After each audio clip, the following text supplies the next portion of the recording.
All right. Good morning, good afternoon, good evening, everyone watching us from all over the world. Welcome to another interesting live stream.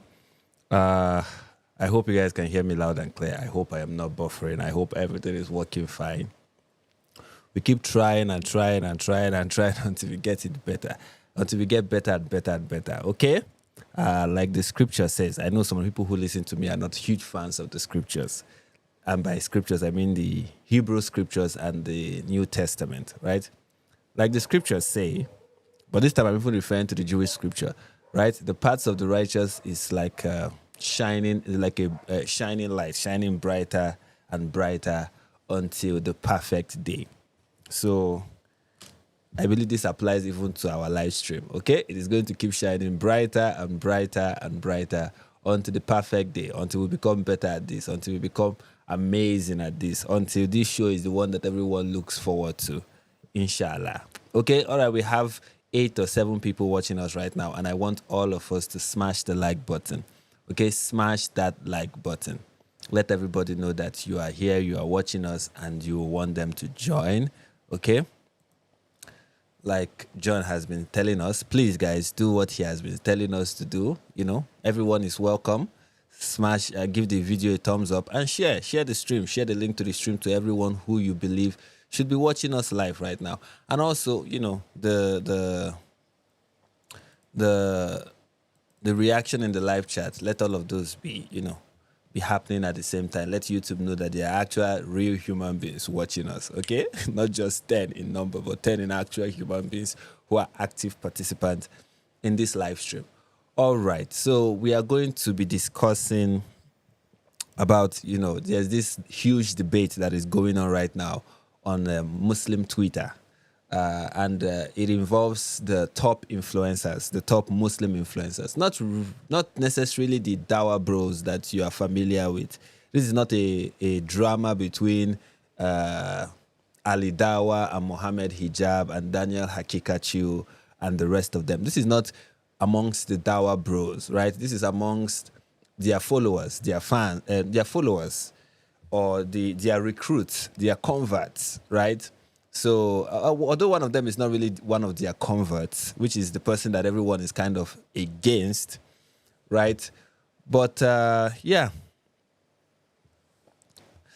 So, yeah, we're going to be talking about that, the little drama that is going on between Myron Gaines and Sneako. And it's kind of, there are two parties, okay? You have, on one side, you have Myron Gaines and Nick Fuentes. And then on the other side, you have Sneako, you have Sonny Faz, you have Sajid Limpin. I think that's how his name is pronounced. You have other people who are like opposed to Myron and Nick Fuentes. And Myron has said some incredible things about Muslims, which I find fascinating. And we are going to be looking at all of the things he has said and all of the things he's saying and the reaction he's getting. That's what the major thing in this live stream is going to be about. It's about the drama between these two camps, right? But we are also going to be looking at other things. We are going to be reacting to other, you know, stories or conversation going on online that has to do with the religion of peace, of course. And the goal at the end of the day is to, you know, I want to use the word expose, but expose carries a negative connotation. Even though what I'm about to do has this negative connotation, but I want to present what I'm doing in a way that will sound appealing to the Muslims, or at least is the way the Muslims talk about how they want people to learn about Islam. So what we are going to be doing today is learn about Islam. We are going to learn a lot more about the religion because that's what Muslims want us to do. They want us to search the religion. They want us to see the light or the darkness in the religion. So that's what we are going to be doing: searching, uncovering, discovering, and exploring, and making it wide open for everyone to see exactly what the religion of peace is all about. Once again, guys, smash the like button, okay? Smash the like button. Share the link to this. Let people know that we are live. And we have an interesting show for you. I want to react to this comment from DJ Pumping Jumping. He said, has the situation calmed down in Nigeria with the Christian genocide? No, it hasn't. Although I'm not really talking much about it, but no, it hasn't. At this point, it has become like a background. It's unfortunate, but it's the reality right now that what is happening in Nigeria has become like background noise. It's one of those things. It's one of those events. These days, what kind of pops up in the news is when something drastic happens. Like right now, if 10 people or 20 people or 30 people are kidnapped in Nigeria by these people, it is not newsworthy. If it's at this point, if 100 people are kidnapped, it is not even newsworthy. Sometimes these days we are hoping for the jihadis to, up their ante, kind of go for higher numbers. How about you do 15 or you do 500 or you do 1,000 at this point? And they might do that and it will not make headline, except they do it in such a way that it is so drastic, so unusual that the world will pay attention. But as far as the genocide in Nigeria, it is still ongoing. Not much has been done about it. And hopefully I'll, schedule a stream where I keep you guys updated with all of that. But that's not what this stream is about. Okay. If anybody have any other question before we, get into what the content of today is going to be about, you can throw your questions. I'm open to answering them. And also, you can support the channel, please. Sometimes I forget that I have means by which people can support me. As John has highlighted in the live chat, you can support the channel by going to buymeacoffee.com/NIGperspective. You can also see over here that I have the link to it just showing here. So you can always go to buymeacoffee.com/NIGperspective and put your money where my mouth is. And you can also send super chats, okay? You can send in your super chats and show support. It really goes a long way in keeping us going and in, ensuring that your brother is not frustrated. All right. So, we are going to dive into all of that. But first, I want to start with this. This is from Dan Bowawi. And he said, if anyone ever tells you that Islam is an Abrahamic religion, have them read the article I just published. Click the link in the comments to read this comprehensive examination of how Islam preserved the pagan god of Arabia. Islam didn't discover Allah. It hijacked him. It stripped the polytheistic fingerprint, slapped on borrowed Abrahamic rhetoric, and marketed him to the world as the same God who spoke to Moses, drowned Pharaoh, and fathered Jesus through the Holy Spirit. This was one of the most audacious theological identity theft in human history. So you can already see that the introduction is something that will make you want to look forward to it. And that is what we are going to do. We are going to start by reading this article. It is titled The Reinvention of Allah, How Islam Preserved the Pagan God of Arabia. I think this is a very exciting read, and I believe that we are going to learn so many things from this article, which is why I'm beginning with it. Right? Let me make it big enough for everyone to read along. All right. Muslims insist that Islam is the purest, most uncompromising form of monotheism, the very standard by which they condemn Christians for worshiping the Trinity and Jews for allegedly elevating Ezra to divine sonship, a charge that has no footing in Jewish text or history. Muhammad, it seems, needed to invent that particular slander to make the accusation stick. But the claim that Islam alone delivers untainted monotheism begins to fracture the moment you look beneath the surface. Honestly, that is the truth about everything that has to do with Islam. Okay, everything that has to do with Islam, once you dig beyond the surface, you realize that every claim that Islam makes is not really what it is. Islam claims to be monotheistic. You research the monotheism in Islam a little further and you realize that this is not really monotheism. Islam claims to respect women and honor women. You research a little bit deeper into that claim and we realize that what is happening is the opposite. It is really an abuse of women. It's really a religious system that really has no regard for women. Islam claims to be about piety, right? About righteousness, abstaining from evil, having a strong moral code that will defeat the defiance that is going on in the West. You know, Muslims will portray Islam to you as the opposite of the degeneracy you find in the West. And then you explore the morality of Islam and you find out that it is worse than the degeneracy you find. It is worse than the degeneracy you find in the West. Or if not comparable, but worse. In fact, it's not comparable. It is actually worse. It is the opposite side of the same coin, but even worse. Right? It's when people talk about woke ideology and all the woke nonsense that is going on in the world, you talk about same-sex attraction, you talk about homosexuality, you talk about trans ideology, and then Islam says, we are the solution. We are the solution to all of that. And then you explore what they consider as the solution and you realize that it is a much bigger problem. Okay, Islam is a textbook example of adopting Islam as a solution to any of your problem is essentially jumping out of the frying pan straight into the fire. All right. But the claim that Islam alone delivers untainted monotheism begins to fracture the moment you look beneath the surface. It weakens first when we notice how completely Muhammad has in practice eclipsed Allah in the heart and daily devotions of Muslims. A displacement I've explored elsewhere. It shatters again when we examine where Islamic rituals actually come from. Yes, it is also something that is very interesting in Islam, which is the fact that Allah sometimes is just Muhammad.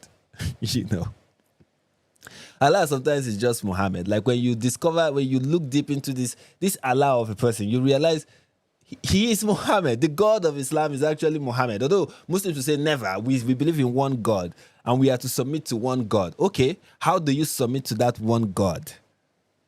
And then you realize that the way to submit to that one God is by mindlessly following Muhammad. Right? You see that in, I think it's Quran 4. Let me be sure. I think it's Quran 4 verse... I can't remember. Let me see if it's Quran 4:65.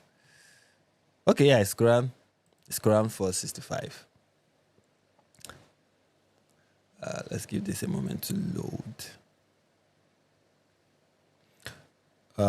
It said, but no, by your Lord, they will not truly believe until they make you, O Muhammad, judge concerning that over which they dispute among themselves, and then find within themselves no discomfort from what you have judged, and submit in full willing submission. So let's read this again. But no, by your Lord, they will not truly believe until they make you, O Muhammad, judge concerning that over which they dispute amongst themselves, and then find within themselves no discomfort from what you have judged, and submit in full willing submission. So when Muslims tell you that Islam is all about submitting to God, it's all about submitting to God, it's about submitting to God, it's everything about Islam is submitting to the one true God. It's pure monotheism, okay? What we do is we submit to the one true God. How do you submit to the one true God? You submit to the one true God by mindlessly following every decision of Muhammad. Every decision of Muhammad, mindlessly following them, complete submission is what it means to submit to God in Islam. Anyway, let's continue reading. Okay. It shatters again when we examine where Islamic rituals actually come from. A few days ago, I watched the live footage of the Umrah, similar to the Hajj. Thousands of men and women pressing in suffocating waves around the Kaaba, bodies climbing over bodies, hands clawing towards a single black in silver lips and forehead, set in silver, lips and forehead, desperate to touch it. The chaos, the fervor, the physical desperation. It looks less like worship of an invisible God and more like an ancient ritual that refuses to die. The image is what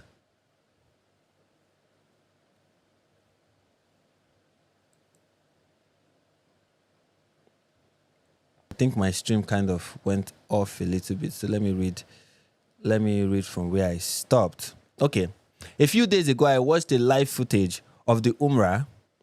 Thousands of men and women pressing in suffocating wave around the Kaaba, bodies climbing over bodies, hands clawing towards a single black stone set in silver, lips and forehead desperate to touch it.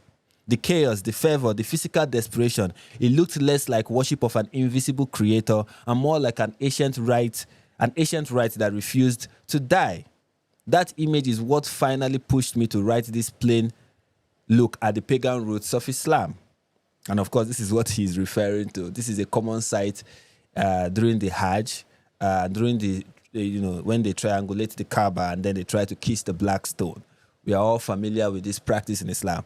Okay, Islam was never the invisible, transcendent, jealous, one and only creator who thundered from Sinai and sent prophets to Israel. Allah was never the invisible, transcendent, jealous, one and only creator who thundered from Sinai and sent prophets to Israel. That was never his face in pre-Islamic Arabia. He was already on the scene, centuries before Muhammad, as a fixture in the Meccan pantheon. A high god, sure, but a pagan high god enthroned above a family of lesser deities. Daughters, consorts, and intercessors who handled the day-to-day divine dirty work. Islam didn't discover Allah. It hijacked him. It stripped the polytheist fingerprint, slapped on borrowed Abrahamic rhetoric, and marketed him to the world as the same God who spoke to Moses, drowned Pharaoh, and fathered Jesus through the Holy Spirit. This was one of the most audacious theological identity thefts in human history.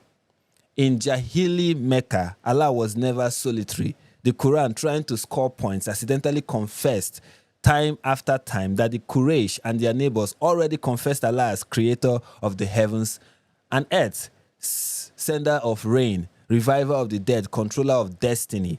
You see this in Surah 69 verse. Let's read some of these Quran verses so that we'll know that this person is actually, because I know that he's right, but we need to read these Quran verses so that Muslims who stumble on this stream can see for themselves that what we are saying is not made up, right? I think this Quran 29 verse, right? Quran 29 verse 61. Let's see what it says.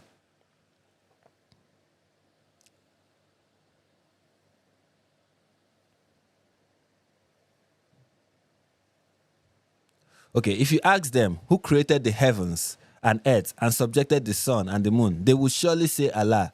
Then how are they deluded? So this is Allah talking to the polytheist and saying to the polytheist, if you are to ask, if someone asks you, who is the sender of rain, who is the creator of the heavens and the earth, who is the sun and the moon subject to, you will say Allah. So why would they say Allah? They will say Allah because they already knew who Allah was. Allah was not a new deity that has been introduced to them. Allah was rather a deity that they are already familiar with. And the Quran is here admitting it, confessing to it, actually. I want to change this to black. Where do I do that? Where do I change the theme to?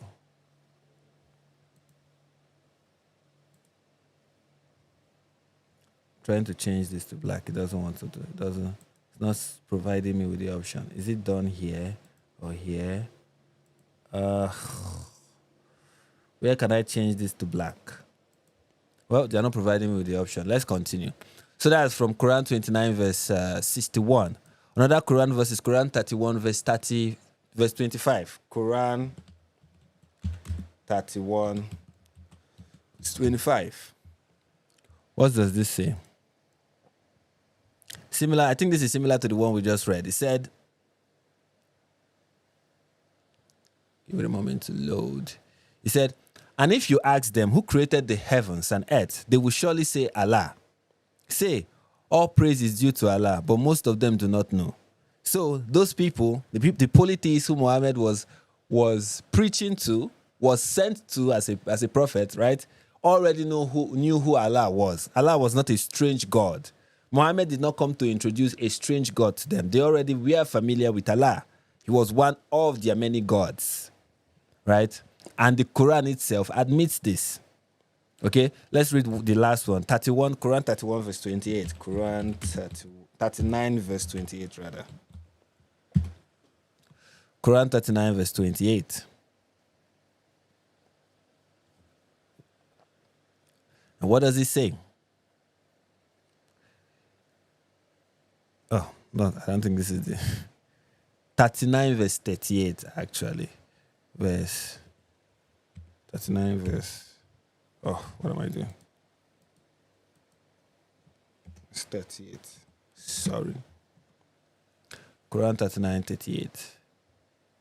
He said, and if you ask them, who created the heavens and the earth, they will surely say Allah. Say, then have you considered what you invoke besides Allah? If Allah intended me harm, are they removers of his harm? Or if Allah intended me mercy, are they withholders of his mercy? Say, sufficient for me is Allah. Upon him alone rely, the wise reliers. So what Muhammad essentially came to Mecca to tell the Meccans was that, look, let's worship only Allah. Abandon every other god, and let's just focus on only Allah. That was the essential message of Muhammad. We have so many gods in our pantheon of gods. You know, the Kaaba was being used to worship many gods, and the Meccans were worshiping many gods. And then Muhammad came and took one that was his favorite god, Allah. I mean, and Allah was kind of like ahead of the other gods. And then Muhammad was like, let us worship only Allah and then abandon these other gods. That was essentially what Muhammad did. Okay? All right, so now let's continue. But they are associated partners with him, daughters, helpers, intercessors, exactly the same way every ancient Near Eastern polytheist had done for 3,000 years. El in Canaan and Asherah. Okay, El in Canaan had Asherah and a divine council. Baal Shimam in Syria had his consorts and attendants. Zeus Hypsipsus in the Hellenistic world had a whole heavenly bureaucracy. The Meccans were textbook henotheists, one boss god at the top, a loyal supporting cast underneath. And Allah was their undisputed kingpin. Now they want me to give my email. Give me a second, let me put in my email, and then we'll continue this.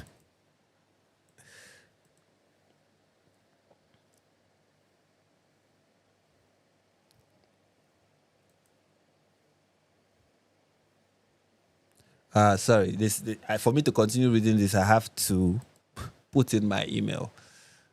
And I didn't want you people to see the email I kind of use for these things. I don't want to dox myself, so that's why you're seeing only my face. But we'll get back to the article pretty soon. Thank you for staying with me.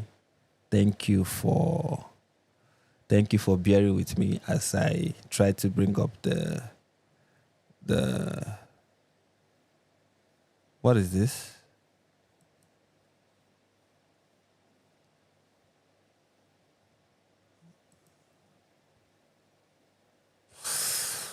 Oh, what is going on?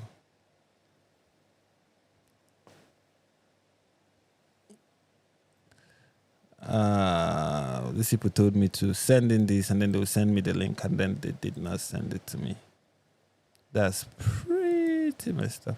All these Substack writers that are expecting me to give them money. I don't know what they have in mind.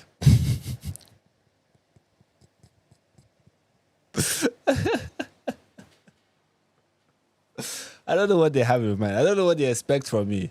I really am like, what do you guys expect from me that I'm going to pay to read this article? Come on. Just post it for free, for goodness sake. Anyways, I think I won't be able to read the rest of the article because it's almost impossible to do so. So we are just going to get into. I really believe that the article is going to make a good case for, or make a good explanation, a well articulated presentation of how Islam actually hijacked, a pagan god, and then laundered the image of the pagan god and made this pagan god the Abrahamic god, the God that spoke to Abraham, Isaac, and Jacob. I thought that's what we are going to get here, but then they told me to pay to read the rest of it, and I'm very cheap. I'm not going to pay I'm not going to do such a thing. I won't pay. Anyways, let's continue. All right. To begin with the whole, what is it called now? To begin with the whole Myron Gaines, Sneako, whatever. We are going to start with this clip right here. We're going to begin with this clip right here.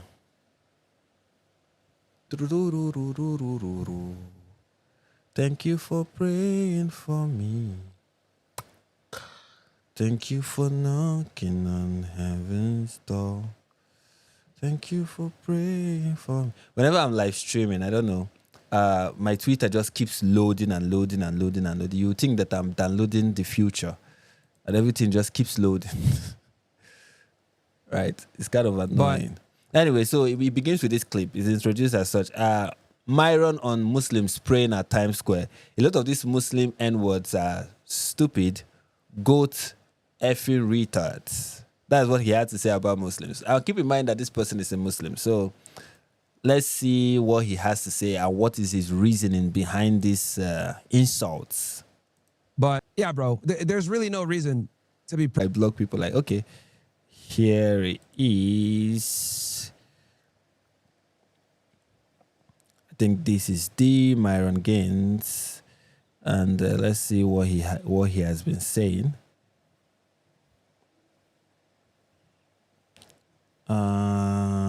Tucker gets detained.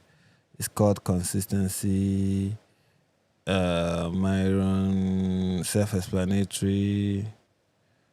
NYC is the most overrated worst city in America, right next to LA. I have zero idea why people choose to live there. Come on. Is this Myron's Twitter? Did he delete the tweet? What happened? I can't seem to find it. I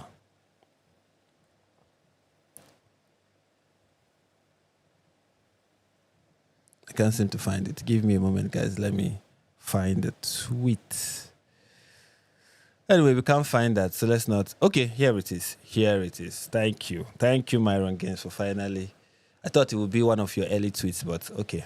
It is one of your later tweets. So he posted a thread. He posted a thread on X, an 8-tweet thread, where he explained why he thinks, why he's opposed to the prayer at Times Square. All right, so this is what he said. Times Square prayer is retarded, a thread. A clip of me criticizing Muslims for praying at Times Square last year has resurfaced and gone viral. Note, I am criticizing Jews for doing the same at Times Square. At least I am consistent. I'm not apologizing for telling the truth, and anyone defending prayer at Times Square is retarded. Here is why. Okay? Where is the next? I mean, you said it's an 8. Where is the rest of the thread, Myron? This is one of 8, and you didn't mention any other reason. I'm not saying it's just something. Why is everything I start reading doesn't have everything I started reading doesn't have a continuation? Why is that? What is happening? What is happening? This is not the next tweet. It's supposed to be a freaking thread. This is annoying. This is annoying. All right, let's get to number 8. Maybe from number 8 we can see the rest of the thread. I don't know what is happening to Twitter. But this is very unfortunate. Okay, number 2. He said, America is a Christian-based country founded by Christians. The Declaration of Independence evokes the Creator and divine providence. Early laws, charters, and state constitution echoes biblical principles. The founders built on Christian moral framework, not secular void. Clear Christian majority, 62% of the U.S. adults identify as Christians.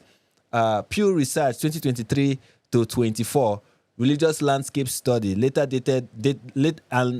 data as of 2025 table, after long decline, hovering around 60 to 64% in recent years. That's the overwhelming super majority.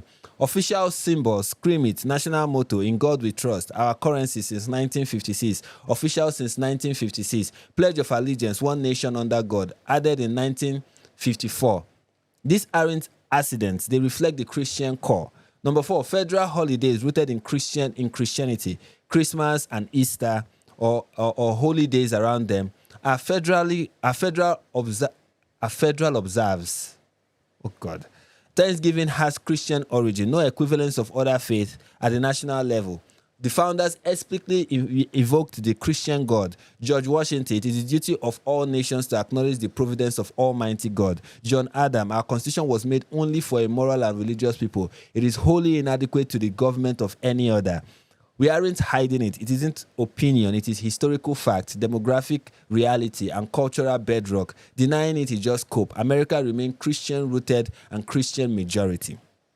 Okay. Then the next thing he said is common counter debunk. Let me do both sides of the debate. Let me do both sides of the debate for you. Here are the top 5 counters people throw out. Each debunked with facts. Okay. Number 1 counter, secular founding documents prove it. Cope, the declaration invoked the creator. Of course, the United States is not. I know people try to make the claim that the United States was founded on secular values. Yes, there are a couple of ideas that led to the idea that founded America. Many ideas came together, but one of them is the Christian idea. It was not Christian. America was not designed. The country was not designed to be a country where for Muslims. That's the truth. America by design was not for Muslims.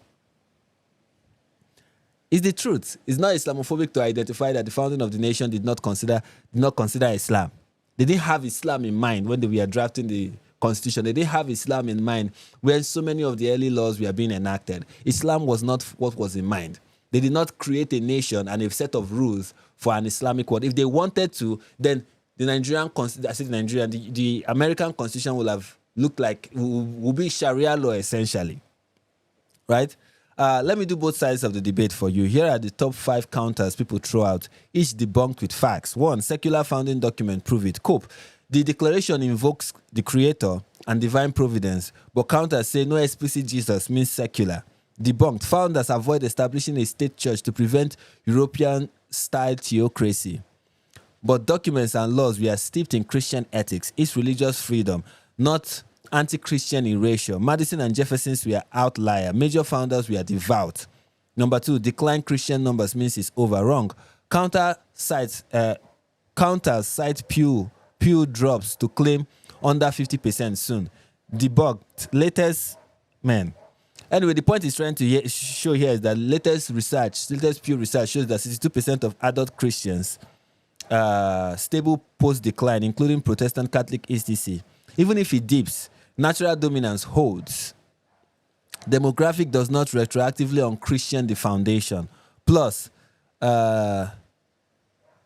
nuns, that's those who are non-Christian, are mostly cultural Christians, not hostile atheists. Number 3, motto and pledge were added later in the 1950s. Commie scare. Half-truth. Counters say in God we trust, 1956, and under God in 1954 aren't original. Debunked. They formalized what was already there. Currency had in God we trust since 1864, Civil War era, and founders / early leaders invoked God constantly. Its evolution of Christian identity, not invention. Supreme Court ruling affirmed it as a ceremonial deism rooted in history. I don't even know what all of this is trying to say. I mean, he's just putting words together, but I get his central point. I think that is what is important right now. His central point is America is a Christian country, and because America is a Christian country, therefore it doesn't make sense that Muslims will go to a Christian country and pray on the streets of a Christian country. I think that is his point. Right? He said another which is something that Sneako brought up, the Treaty of Tripoli, a myth with zero context. People love cherry-picking the line between the 1797 Treaty of Tripoli to scream America isn't a Christian nation, because that line said, as the government of the United States of America is not in any sense founded on the Christian religion, they strip all context like cowards. Let's fix that. Here is the full quote. As the government of the United States of America is not in any sense founded on the Christian religion, as it has in itself no character of enmity against the law, religion, or tranquility of Muslim men, and as the said state never entered into any war or act of hostility against any Mohammedan nation, it is declared by the parties that no pretext arising from religious opinion shall ever produce an interruption of the harmony existing between the two countries. What it actually means, reading the whole sentence, is that the U.S. government isn't structured on Christianity in a way that creates hostility towards Muslims. I mean, it is obviously the point that is being made here. That means in the Treaty of Tripoli that was written by John Adams. Is it John Adams now? Who wrote that? Let me be sure. Anyway, we are going to look at the Treaty of Tripoli very soon. Okay, so he quotes that, and then he talks about the Qaradawi fatwa. U.S. is a Christian country. Muslim scholars Yusuf al-Qaradawi, in the lawful and prohibited in Islam, ruled Muslims can eat meat in America/West because it is from the people of the book, halal by default, as per Quran 5 verse 5. Here is another, I think him pointing this out is what I find interesting, right? You have people like Sneako. We are going to see tweets from Sneako, of course, and other people claiming that America is a secular country, and they are Muslims. They're the ones claiming that America is a secular country. America is a secular country. America is a secular country. America is not a Christian country, you know. And so many things are going on with the claim. So many things. But one of them that Sneako is, I mean, not Sneako, that Myron is rightfully pointing out is that imams and Muslim scholars have referred to America as a Christian country. That their leaders in the Middle East, the Muslim leaders in the Middle East, view America as a Christian country. So them saying that America, like these Muslim influencers like Sonny Faz and Sneako, saying that America is not a Christian country, is going against their imams, their own scholars that consider America a Christian country. Okay, so so he quoted this Muslim scholar. Then in his sixth tweet, he said, "Why Muslim prayer in Times Square is retarded? It screws everybody. It screws over everybody. Traffic jam, pissed off workers, delayed lives. Mosque exists. New York has over 300 plus. Use them. Islamic command: do not harm. No harm nor reciprocating harm. Prayer should be humble devotion, not a loud in-your-face spectacle. Blasting at hand, mats everywhere, screams dominance, not worship. It's provocation, not piety. In a post-9/11 world, it hands ammo to every Muslim later, or to every Muslim hater, confirms every negative stereotypes, and makes peaceful Muslims look bad. Results: more hate, more backlash, harder integration. Be smart, pray privately in mosque, earn respect, represent Islam with class, not entitlement. As 1 to 2% minority in a Christian majority country, show reciprocity." This is, he's making sense. Like, even though you might say America is a secular country, whatever you want to deem America as, one thing you will not say America is a Muslim country, right? And what he's saying here makes sense. It makes sense. Like, if you want people to respect your religion, if you want people to really warm up to Islam, you're not supposed to be aggressive. You're not supposed to be this-aggressive. You're not supposed to be pissing people off. Okay? You're supposed to quietly put your head down and just be a good Muslim by Western standards. As much as you can in alignment with what your faith demands. Of course, we're not saying start eating pork or anything like that, but just put your head down and don't bring attention, negative attention to yourself as much as you can. So the wise thing for Muslims to do is not do all this praying in public. People find it offensive. People find it annoying. People don't like it. Especially in a state like New York, where with what happened, the history of Islamic terrorism in New York, it is not a good look. And he's right. Just humble yourself. Don't attract negative attention to yourself. Kind of put your head down. This is not a good look. Don't do that. It screams dominance. It does not show worship. It is provocative. It is not pious. Like, use your head and be smart. I mean, this is coming from Myron Gaines, whose take on so many things I don't agree with. But here I'm like, I agree with you here. In this part, I agree with what he said. And if Muslims pay attention to him, it might help how the rest of the world view them. But one thing I've realized about Muslims is that they are too dumb. Sometimes, or most times, every time at this point, a majority of them, not all of them, but a majority of Muslims, especially the ones who are loud and are on the internet, they really don't know how to present themselves to the world. They really don't know how to make themselves acceptable to the West. Like, or maybe they have given up on that. It looks like the Muslims have given up on that because, maybe they tried this Myron Gaines route, and what that led to is, high rate of apostasy among Western Muslims. And they're like, no, you know what? We are not going to do that. We have to show ourselves to be strong. We have to show that we are strong. Therefore, we must assert our dominance. We must be obnoxious. We must put it in the face of people. We must show them that Islam is here to stay. And we will end up annoying people, but it's our freedom of speech, and we are going to do that, and we are going to declare that Allah is the one true God, and Islam will enter every home. Not realizing that the more you continue to do that, the more you create hostility towards your religion.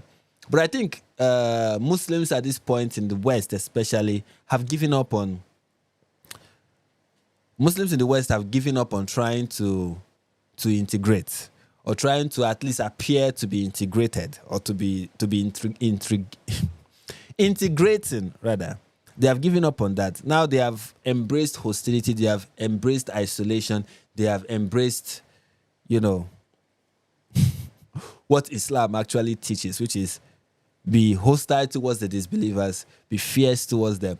The Islamic front on social media is fractured. That is the truth. Islam on social media is very fractured. They don't have a united front, and they don't say the same thing. Everyone kind of have his own idea, and they are running with it. Okay? That is kind of what we see. And sometimes they contradict themselves. Like, they contradict themselves. They are yet to really decide how exactly they are supposed to present themselves to the world. It's a difficult landscape for them to navigate. This online social media Western world. How do we navigate it? It's many of them are coming up with different ideas. And even the ones that have one idea have like 7 other ideas of how we should go. And sometimes idea number 1 contradicts idea number 2. Idea number 2 contradicts idea number 3. It's really like a mumbo jumbo of thoughts and techniques. Okay? For example, you have somebody like Sonny Faz, who is like, Christians and Muslims need to come together to fight the Zionists, to fight the globalists, to fight the all whatnot. Okay, Christians and Muslims need to come together. Our real enemy are these Zionist Jews and these globalists and these elitists and these people who eat babies. Christians and Muslims need to come together. They keep saying, Sonny Faz, Beck Lover, and the rest of them. They keep saying that, right? And then they turn around and they're like, everyone should come to Islam. Everyone should come to Islam. Islam is the way forward. The West needs to embrace Islam. Islam will enter every home. Every home will become Islamic. And I'm like, I thought you were telling Christians and Muslims to come together. I thought we were coming together. And now the coming together is looking like you want to convert all of us. All of us need to become Muslims to be able to fight the degeneracy. Essentially, that is kind of like your marketing at this point. So what is the coming together exactly for? So that you can convert me to your religion? So that you can convince me that I am wrong and you are right? So that you can show me that Islam is the only way to fight the Jews? So that is the one contradiction. On one hand, it's like, let all of us come together. And then on the other end, there are the same people who want every one of us to come together are like, no, you have to convert to Islam. You have to convert to Islam because Islam is the truth. It is true monotheism. How can you tell Christians to come together and join hands with the Jews to fight the Zionists? You say that on Monday, and then on Tuesday, you start telling us that Jesus is not God. I don't know if you understand. Like, on Monday, you're like, Christians and Muslims should come together. The Goyims need to unite, right? Sneako said that the other day. The Goyims need to unite. You say that on Monday, and then on Tuesday, you are like, Mary was 12. Rebecca was 3. And I'm like, dude, I thought we were supposed to unite. Now you are insulting me. Kind of interesting. Anyways, let us finish the rest of this tweet so we can get the complete thought of Myron Gaines. Then the next one, he titled it, Muslim Hypocrisy Check. Muslims demand full respect and accommodation in the West, but non-Muslims can barely worship in public without getting shut down, getting shut down or worse in most Muslim countries. The double standard is incredible. Quran 16 verse 125, invite to the way of your Lord with wisdom and beautiful preaching, not by blocking highways, pissing off commuters, and turning worship into a power move. I don't know if that is exactly what Quran 16 verse 125 says, but it's Muslims that are quoting it, so I need to check. We always need to check when it is the Muslims quoting it. So Quran 16 verse 125. It will be interesting if that is exactly what this Quran verse says. Invite to the way of your Lord with wisdom and good instruction, and argue with them in a way that is best. Indeed, your Lord is most knowing of who has strayed from his way, and he is most knowing of who is rightly guided. And if you let's read the tafsir, so I will know if this is a Meccan verse or if this was revealed in Medina. Allah commands his messenger Muhammad to invite people to Allah with hikmah, that's with wisdom. Ibn Jari said, this is what was revealed to him from the book and the sunnah. And fair preaching, meaning with exhortation and stories of the event that happened to people that are mentioned in the Quran, which he is to tell them about in order to warn them of the punishment of Allah. And argue with them with that which is best. Meaning, if any of them want to debate and argue, then let it be done in the best manner, with kindness, gentleness, and good speech, as Allah says elsewhere. If this is the standard, then the Dawah bros are not really implementing this verse. Right? And do not argue with the people of the book unless it be with that which is best, except for those who are purposefully do wrong. Allah command him to speak gently, as he commanded Musa and Harun to do when he sent them to Pharaoh, as he said, and speak to him mildly, perhaps he may accept admonition or fear.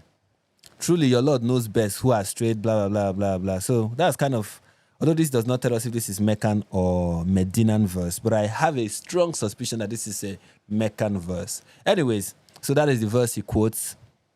And he said, invite people to the way of your Lord with wisdom and beautiful preaching, highways, pissing off commuters, and turning worship into a power move. As a 1 to 2% minorities, Muslims are guests in a Christian majority America. So the smart play is humble adaptation. Pray in the mosque. There are hundreds. Keep it low key. Earn goodwill through character, not entitlement and disruption.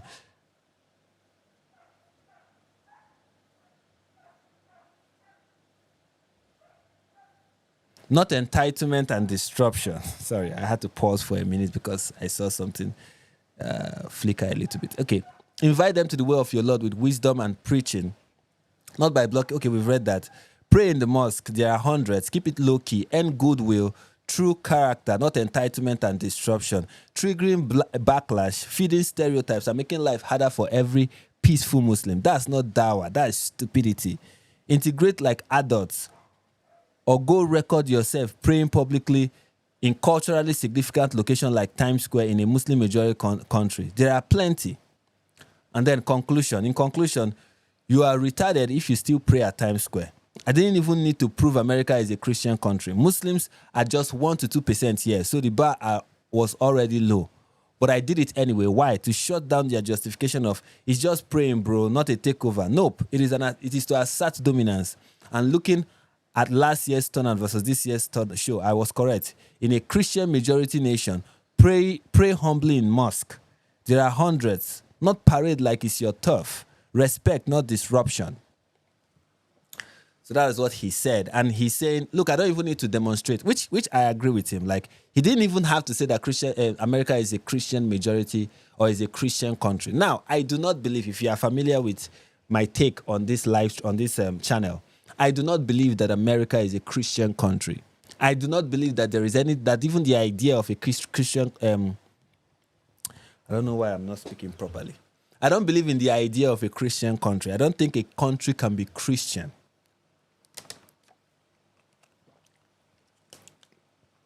Okay? Now, I believe that a country can be founded on Christian values. I believe that a country can be founded on Christian value. I believe that a country can regulate itself according to Christian morality and Christian ethics. I believe that a country can do that. I believe that a country can have its laws modeled after Scripture. I believe that a country can, and I believe that most countries should, as many countries as have a Christian majority, they should strive to make their country align with Christian values. It is something that I think is a good thing for Christians to do. And I think that countries should exist that should protect the interests of Christians. It is a good thing if a nation does that, especially if the nation has a Christian majority and aligns itself very well with Christianity. Okay? But at the end of the day, what makes a country Christian, so to speak, is if it has a Christian majority and has a Christian culture. A Christian majority and a Christian culture that is based on the fact that there are actual Christians in that country, devout Christians in that country, not nominal Christians, but real Christians, Christians who actually love the Lord their God, Christians who actually believe in Jesus, Christians who actually take the commandment of Christ seriously. When a nation has that, that is a very good thing. And I think it is something that is great. Okay? I believe that now, but I don't believe that that makes a country a Christian country. Okay? Because a Christian, someone will expect that a Christian country should be like a Muslim country. Okay? Someone will think that the opposite of a Christian country is a Muslim country. But that is not the case because a Muslim country is quite different. Okay? A Muslim country is a country that has the force of the law. Enforcing the force of the law is what is making people behave in an Islamic manner. Okay, there is this, for example, in a Christian country, drinking of alcohol should not be a crime. Okay, of course, there is always debate about, drunkenness should not be a crime. Now, because I know every Christian is going to say, oh, alcohol is not a sin, but every Christian is going to admit that drunkenness is a sin. But in a Christian nation, drunkenness should not be a crime. As much as, yes, we should try to model our society culturally to reflect the morality of Christianity, it doesn't mean that we need to put the force of the law upon every of our moral values, right? Everything that we value morally, all our moral principles, all of them should not have the force of the law. For example, drunkenness, okay? Drunkenness should not be a crime. Now, we can say, okay, public... being intoxicated in public, we can say that is not good, that is not healthy, that is not civil, and we ban that. We can say drunk driving, we ban that. We can say drinking alcohol in public, brazenly, we ban that. But private consumption of alcohol, not a crime. Do you understand? That is how a society tries to order it. But if we want to, private drunkenness also, not a crime. Also, when you go to parties parties or whatnot, and you get drunk there, not a crime. Do you understand? So, as much as we don't believe that people should get drunk, and as much as we are going to speak against people getting drunk, we are not going to flog people for getting drunk. Do you understand? But historically, when you look at nations that have called themselves Christian nations, when people go against what is written in the scripture, they are often expected to kind of suffer some punishment that is enforced by the state. It should not be the case. But that is what you find in a Muslim country. So that is my view of the Christian country, Muslim country conversation, because I think it is possible to have it is the command of Allah and Muhammad for people to go out there and create Muslim countries. Okay? But that is not what Christ commanded us. He said we should go into the world and make disciples. Anyway, I am talking. I don't know if I'm making a good point with some of the things that I am saying. If you guys understand the point I'm trying to make. But let's continue, okay? And let's look at all the things that Sneako and Co had to say in response to Myron Gaines. Right? I'm trying to open all of them so we can look at all the things Sneako had to say one after the other. We're starting with Sneako and then we'll move to Sonny Faz. And I think then I'll have very good, well-articulated responses. And we're also going to be looking at what Nick Fuentes had to say, because Nick Fuentes has something to say about all the craziness concerning the whole praying in Times Square. Like, he wasn't happy with it. He wasn't happy with it. And, yeah. Anyways... So where do we begin? Okay, we start with this one.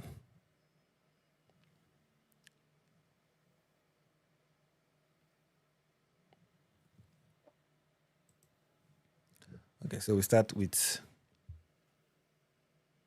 this one. This is from Sneako. I said, if you guys are going to call me a fake Muslim, if you guys are going to call me a fake Muslim because I took a sip of Red Bull 2 years ago, then why don't you call Mr. Beast a fake Christian for doing the bidding of the Antichrist? This has nothing to do with Ramadan, but this is just Sneako, typical Sneako at this point. This is typical Sneako. Let me read it again. Sneako said, if you guys are going to call me a fake Muslim because I took a sip of a Red Bull 2 years ago, that's during Ramadan. No, not during Ramadan. Is Red Bull alcoholic? I'm not even sure. I don't even know what alcoholic drinks are. I don't take alcohol, so I guess that even makes me a Muslim. Anyway, if you guys are going to call me a fake Muslim because I took a sip of a Red Bull 2 years ago, then why don't you call Mr. Beast a fake Christian for doing the bidding of the Antichrist? And this is common Sneako tactics, where instead of addressing criticisms that are being levied against him, he does this whataboutism. Whereas, like, if you guys are going to say I am bad for doing this, then why are you not saying this about this other guy? Why are you not saying this about this other guy? This other guy is also doing something wrong. Why are you all over me and you're not all over this person? That's kind of like his typical response. Whenever people accuse him of something, he always bring up something else. He's like, instead of focusing on me, why not focus on this other person? Or why not have the same, level of outrage against this other person as well? And he learned that, of course, from his mentors, his Muslim mentors. They are the ones that taught him this nonsense, which is unfortunate to see because Sneako used to be a bright person until he became a grifter, essentially. Until he started associating himself with Andrew Tate and later with Dawa Bros, right? So let's watch this video and see him.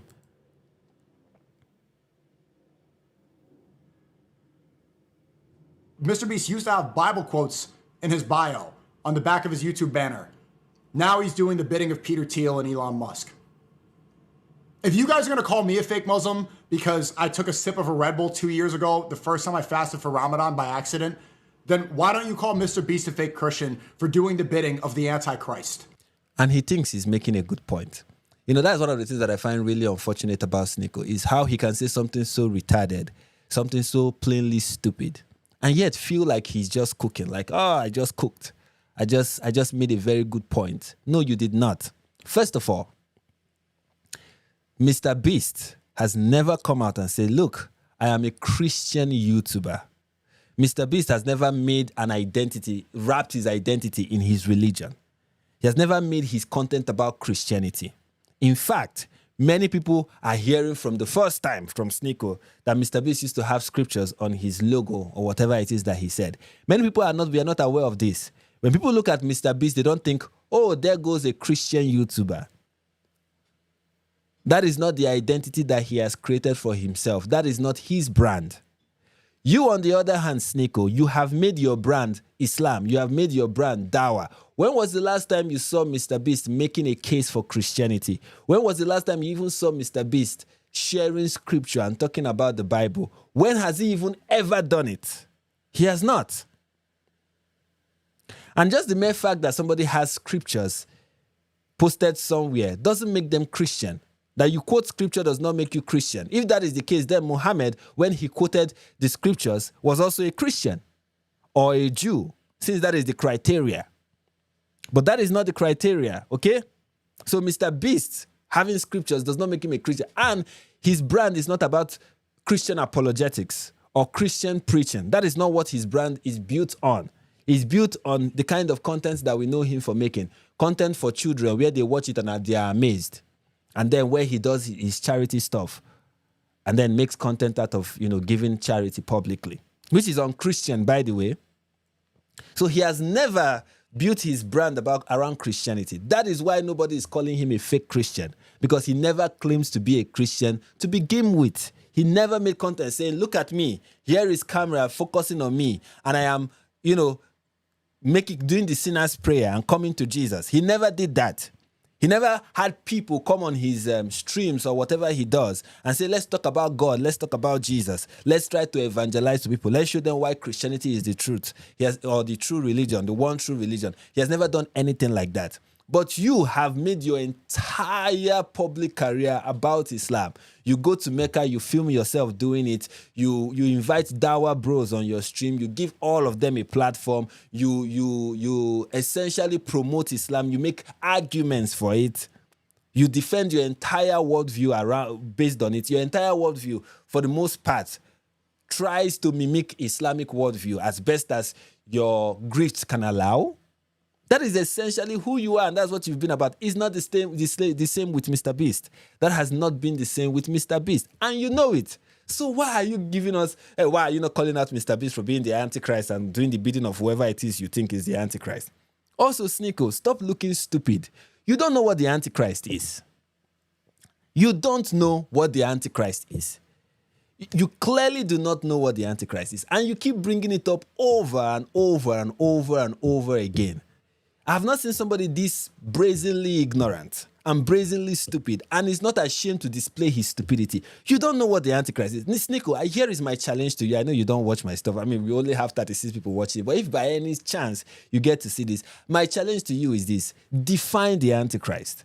Whether you are defining it based on Islam, whether you are defining it based on the Christian scriptures, whether you are defining it based on the Quran or you are defining it based on the Bible, just show me scriptures that support your view, whatever it is, of the Antichrist. In fact, I want to get a coherent, well-articulated presentation of what your view is on the Antichrist, based on whatever you want to base it on. Whether you are basing it on Islam, basing it on the Quran, basing it on the Sunnah, or whether you are basing it on the scriptures, that's the New Testament scriptures. I want to know exactly what the Antichrist is. Based on these scriptures, you give me chapter and verses right now, both from the Quran and the Bible. You give me chapter and verses, and then tell me how Mr. Beast fits the description of the Antichrist. Because you just keep saying things, and I don't know if your audience, let me see some of the things. See some of the people is like, he's agnostic now.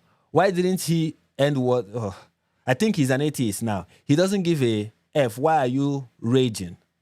What are you all talking? Is that what this? See, even some of the people in his live chat are like, what is he even saying? Why are you bringing Mr. Beast into this? He has nothing to do with this. But that is Sneako for you. And somehow in his head, in his shaved head, this makes sense. For partnering with Rockefellers, for letting Peter Thiel push his technology on children, for pushing credit on teenagers. Why aren't you guys calling it out for the fact that, Chris Tyson's my friend. His fake pussy's the same as fake chicken. Yay! Mr. This is typical Sneako behavior. Never take accountability when your behavior is called into question. Instead of you recognizing that, okay, maybe I'm doing something wrong. Maybe I need to be called out. I apologize. I will try to do better. Instead of doing that, you deflect. You point out other people. You tell people to go after other people and leave you alone. That is Sneako's standard behavior. And then here he is saying, he posted this and said, Muslims are taking over America. And then he posted this picture of people in the White House holding the flag of Israel. The only problem with this is that it is AI generated. It is not real. It is not a true picture. This is AI generated. And he posted it like it's a real picture. You can see people are even pointing it out that this is AI generated. Said 97% likely AI generated.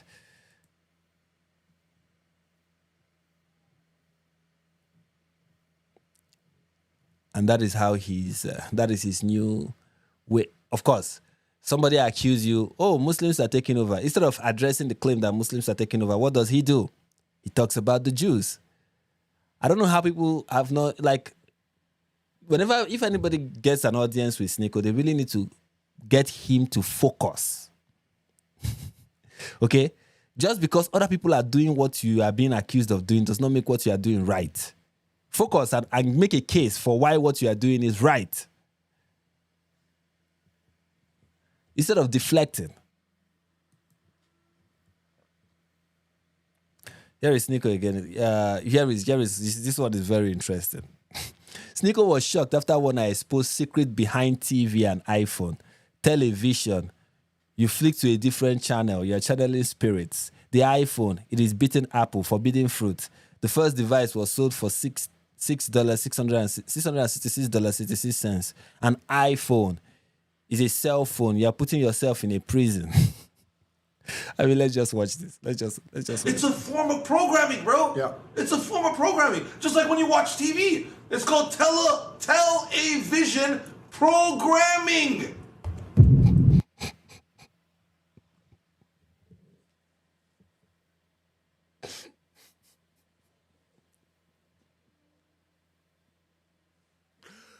Oh my goodness! Oh my goodness! Oh my goodness! Oh my goodness! Oh my goodness! This is the level of intelligence we are dealing with, ladies and gentlemen. This is the level of intelligence that we are dealing with. Television. You know what? Let's just do a quick Google search on the etymology of television.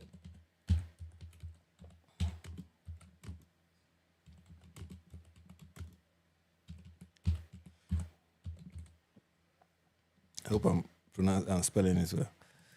Etymology of the word television. The word television is a hybrid combining the Greek prefix tele, which is far or distant, and the Latin visio, sight or seeing, coined in the 1900s by Russian scientist Konstantin Puskay to describe a theoretical system for transmitting moving image. It literally translates to seeing at a distance. That is what television means, seeing at a distance. The term was, I hope you guys can see this because I know that my screen is kind of small. So let me read this again. The word television is a hybrid combining the Greek prefix tele, that's far or distant, and the Latin visio, sight or seeing, coined in the 1900s by Russian scientist Konstantin Puskay to describe a theoretical system for transmitting moving images. It literally translates to seeing at a distance. The term was first presented in a paper at the International Congress of Electricity in Paris in August of the 1900s or 1900. In August of 1900. Literal meaning far sight or seeing from afar. Language hybrid. It mixes Greek tele and Latin visio, a blend that sometimes humorously prompted suggestion for more consistent terms like telefote or televista. Why coined in 1900, the term became more common around 1907 as technology for transmitting image over wires developed. So this is the history of television. But according to the Warner, Sneako's handler, and of course, Sneako is blown away. All right, let's listen to him make the connection again to television and telling a vision. It's a form of programming, bro. Yeah. It's a form of programming. Just like when you watch TV. It's called television programming.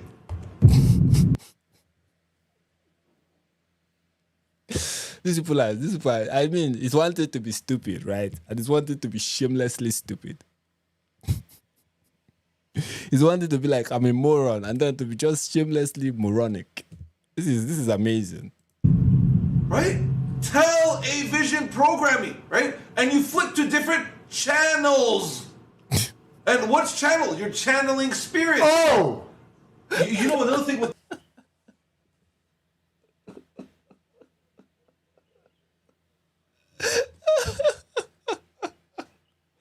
Yes, that is exactly what it means. That is exactly what it means. It is television, and you flip to different channels, and in those channels you are channeling spirits. So I want to know if I flip to a channel and this is a Muslim channel, what are they channeling? Is it the spirit of Allah? Oh, these people are really, really stupid. smartphones. Did you know that the first Apple device? Are you familiar with the symbology of the phones? No. Okay. Oh yeah, the forbidden fruit. Yeah. The apple, right? It's a bitten apple. Yeah. Also, did you know the first Apple device was sold for guess how much? How much? 6. Wait, I want people to know this. You guys may not know this. It might interest you to know that if you read the book of Genesis chapter 2, Genesis chapter 3, that's the book of Genesis that has to do with the fall of man, right?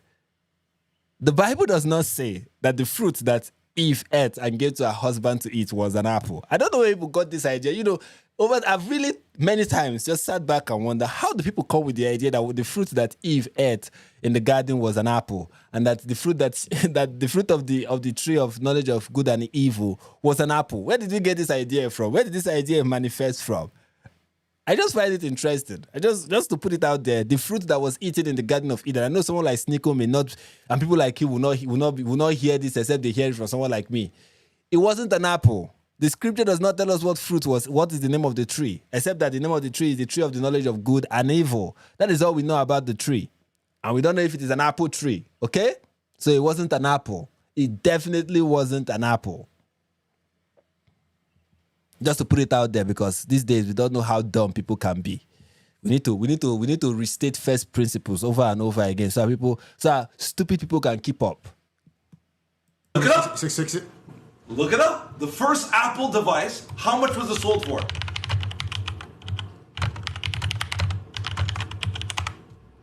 Oh! The first Apple device, the Apple One computer, sold in 1976 for $666.66. And Deep. Ooh, chills. My goodness. This is deep. Revelation. This is how Muhammad was getting revelation.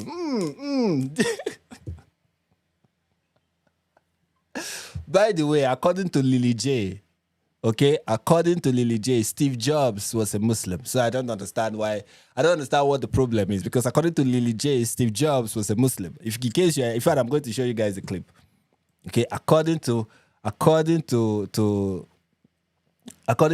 Lily J, Steve Jobs was a Muslim. So please, there is no way the Apple, the invention of or the creation of Apple has anything to do with, anything demonic, okay? It cannot be, because as we've been told by Lily J, Sheikh Lily J, as we've been told by her brilliance, Steve Jobs was actually a Muslim.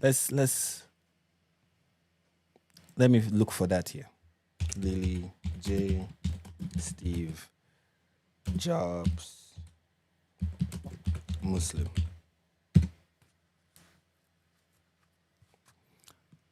Yeah, here it is. Here is the video. Did you know Steve Jobs was a Muslim? Yes. Well, kinda. He was born Muslim. Yes. So Steve Jobs was adopted at birth, right? But his real father was a Syrian-born Muslim named Abdul Fattah Jandali. And he named his son Abdul Latif Jandali. Exactly. How can this Muslim man, Steve Jobs, be creating something demonic? It can't be, okay? He's a Muslim, a pious Muslim, okay?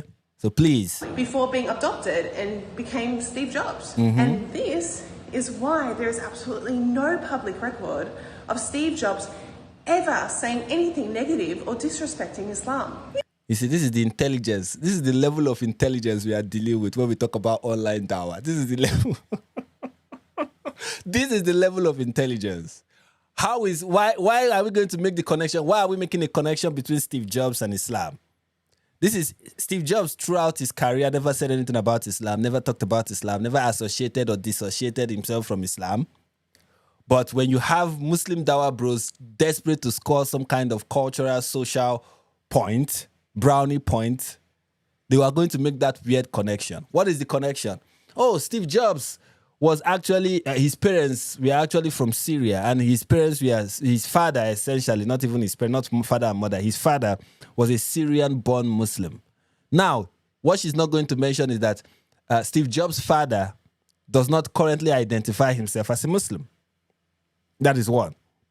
Second, if Steve Jobs was adopted, adoption in Islam is forbidden. So even his upbringing is not Islamic. And his adoptive parents were Christians. Now imagine this. Imagine that this is a different scenario where somebody who was born Christian was adopted, which it cannot happen. But let's say he was raised and his guardians became Muslims and they raised him up as their son, even though, of course, he will not be their adoptive son because there is no adoption in Islam. But let's say he was raised by Muslims and raised in the way of Islam, and then a Christian come tomorrow and tell you, do you know that this person is a Christian because his biological father was a Christian? Nobody is going to take that. No Muslim is going to take that. It's like saying that Muhammad was a pagan because his father was a pagan. I mean, Muhammad's father was a pagan. His mother was a pagan. They were not Muslim converts. Okay? So Muhammad's parents were pagans. Therefore, Muhammad was a pagan. Nobody is going to make that claim. Lily J's parents were probably, I don't know, atheists or Christians. Therefore, Lily J is an atheist and a Christian. Nobody is going to make that argument. But when this low IQ blonde with roots that are darker than that of Kinta Kunte, when they want to make this ridiculous claim, somehow they are going to find a way. And this is the way. His father, his biological father is from Syria, and he's a Syrian Muslim. He's from a Syrian Muslim household. Therefore, Steve Jobs is somehow a Muslim somehow. You know, let's not talk about his adoptive parents and, you know, the people who, by the way, Steve Jobs said about his biological parents that they were just sperm and egg donors. That's how he referred to them in an interview. He referred to them as sperm and egg donors. He refused to see his biological father. Steve Jobs refused to meet with his biological father. He later met with his biological mother, right? But refused to meet his biological father throughout his life. And also, the claim that Steve Jobs never spoke ill about Islam because of his biological roots is ridiculous. Because Steve Jobs didn't have this. Of course, we know that by virtue of religion, his religious affiliation is Zen Buddhism, right? But just besides that, Steve Jobs his objection to religion is something that would apply to both Christianity and Islam. But hey, did you know that he never said anything evil about Islam? So therefore, we can make some weird connection. But you know what? For the sake of owning Sneako, I'm going to go with this argument, this powerful argument from Lily J. And I'm going to go ahead to say, yes, Steve Jobs was a Muslim, and Sneako and friends are wrong for making any connection between the invention of Steve Jobs and what his company is doing to anything that has to do with the Antichrist or anything nefarious, because these people were Steve Jobs and the idea that founded Apple is purely Islamic, okay, 100% Islamic. Alhamdulillah. What's it called? An iPhone. Right? It's called the iPhone. The right? one eye. Oh, what else? Hold on. Let's get deeper. Are these people serious? That's just what I want to know. Are these people really serious? Are they serious? Let's keep her. It's a cell, right? Phone. So it's like you're putting yourself in a prison in a sense, right? A cell phone, right? Oh. You see, there's something about the word now that I just realized. You see his head. You see how smooth. You see that clean shave on his head is a reflection of the smoothness of his brain.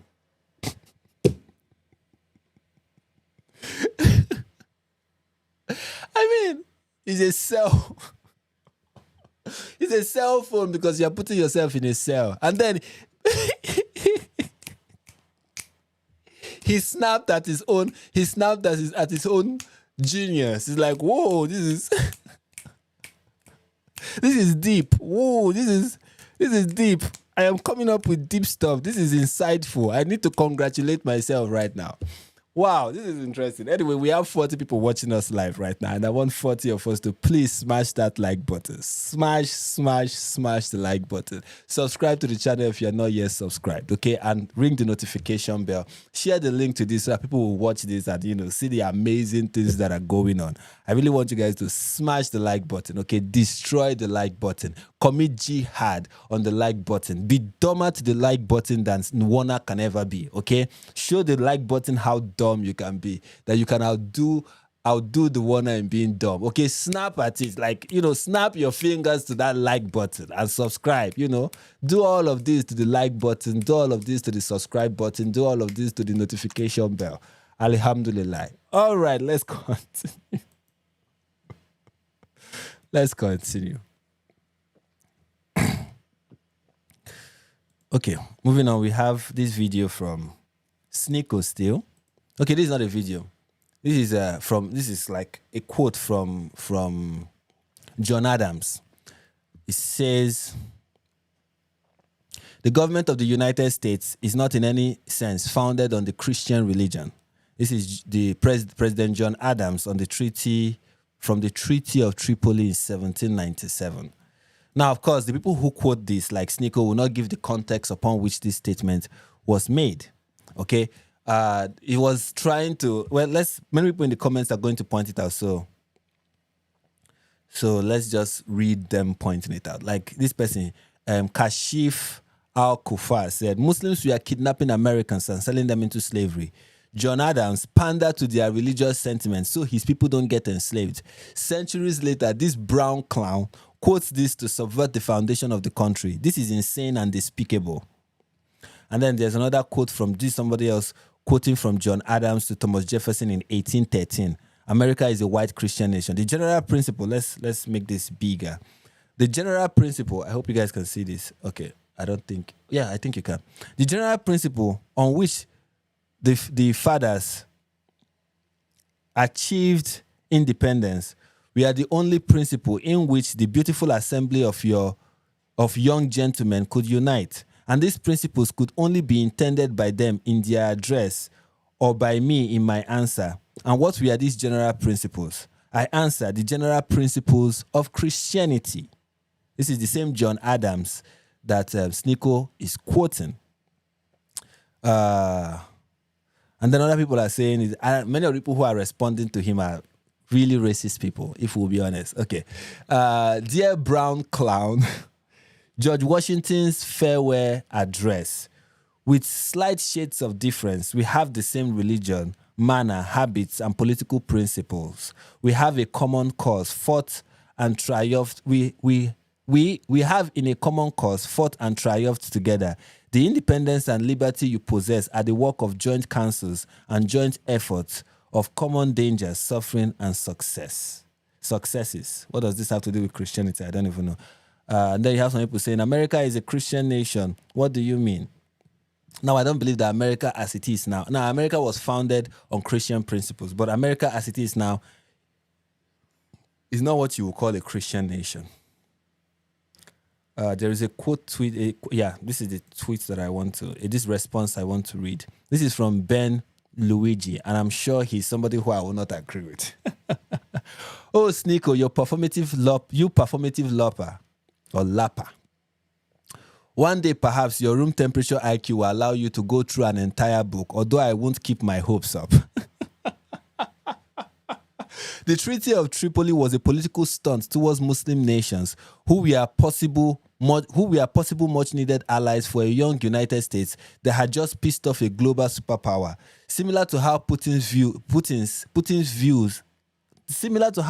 views Muslim nations today.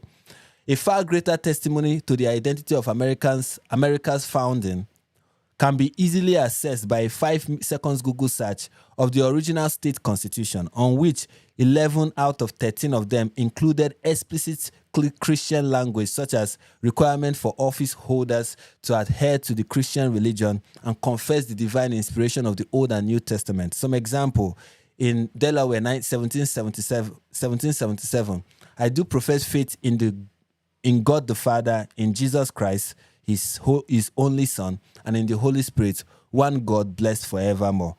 In South Carolina, 1778, "The Christian Protestant religion shall be deemed and is hereby constituted and declared to be the established religion of this state."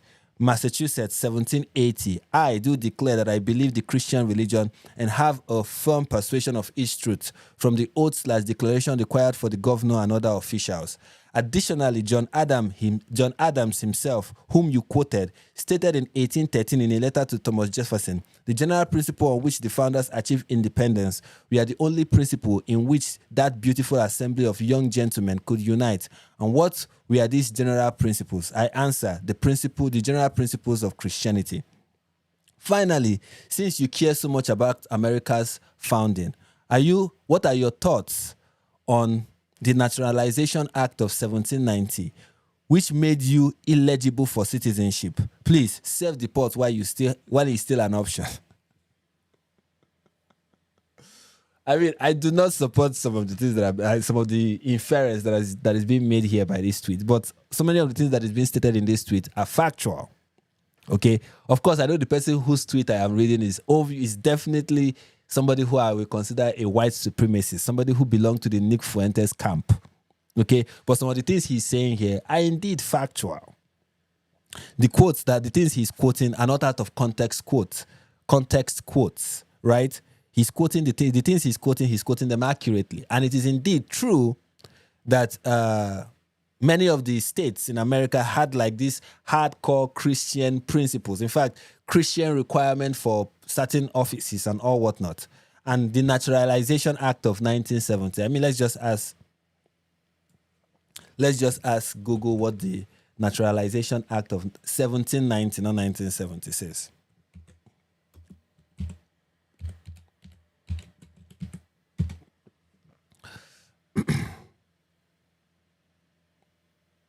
Okay, the Naturalization Act of 1790 was the first U.S. law to establish a uniform rule for naturalization, restricting citizenship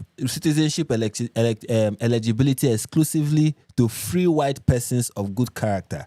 It requires 2 years of residency and oath of allegiance to the Constitution, and excluded non-whites, indentured servants, and women. I mean, this is founding documents. In case people want to appeal to the founding of America, they should have this in mind. Anyways, moving on, we have another tweet from Sneako. Not a tweet, I think this is a video. And here Sneako was upset with Myron, saying he's only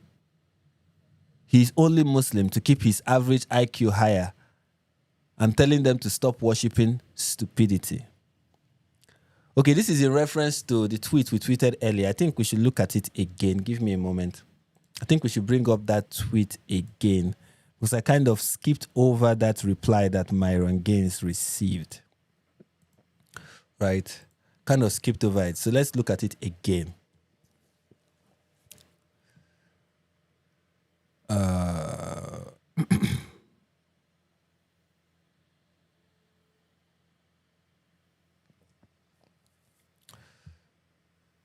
Oh, not this one. Wrong tweet. Give me a second. Wrong tweet.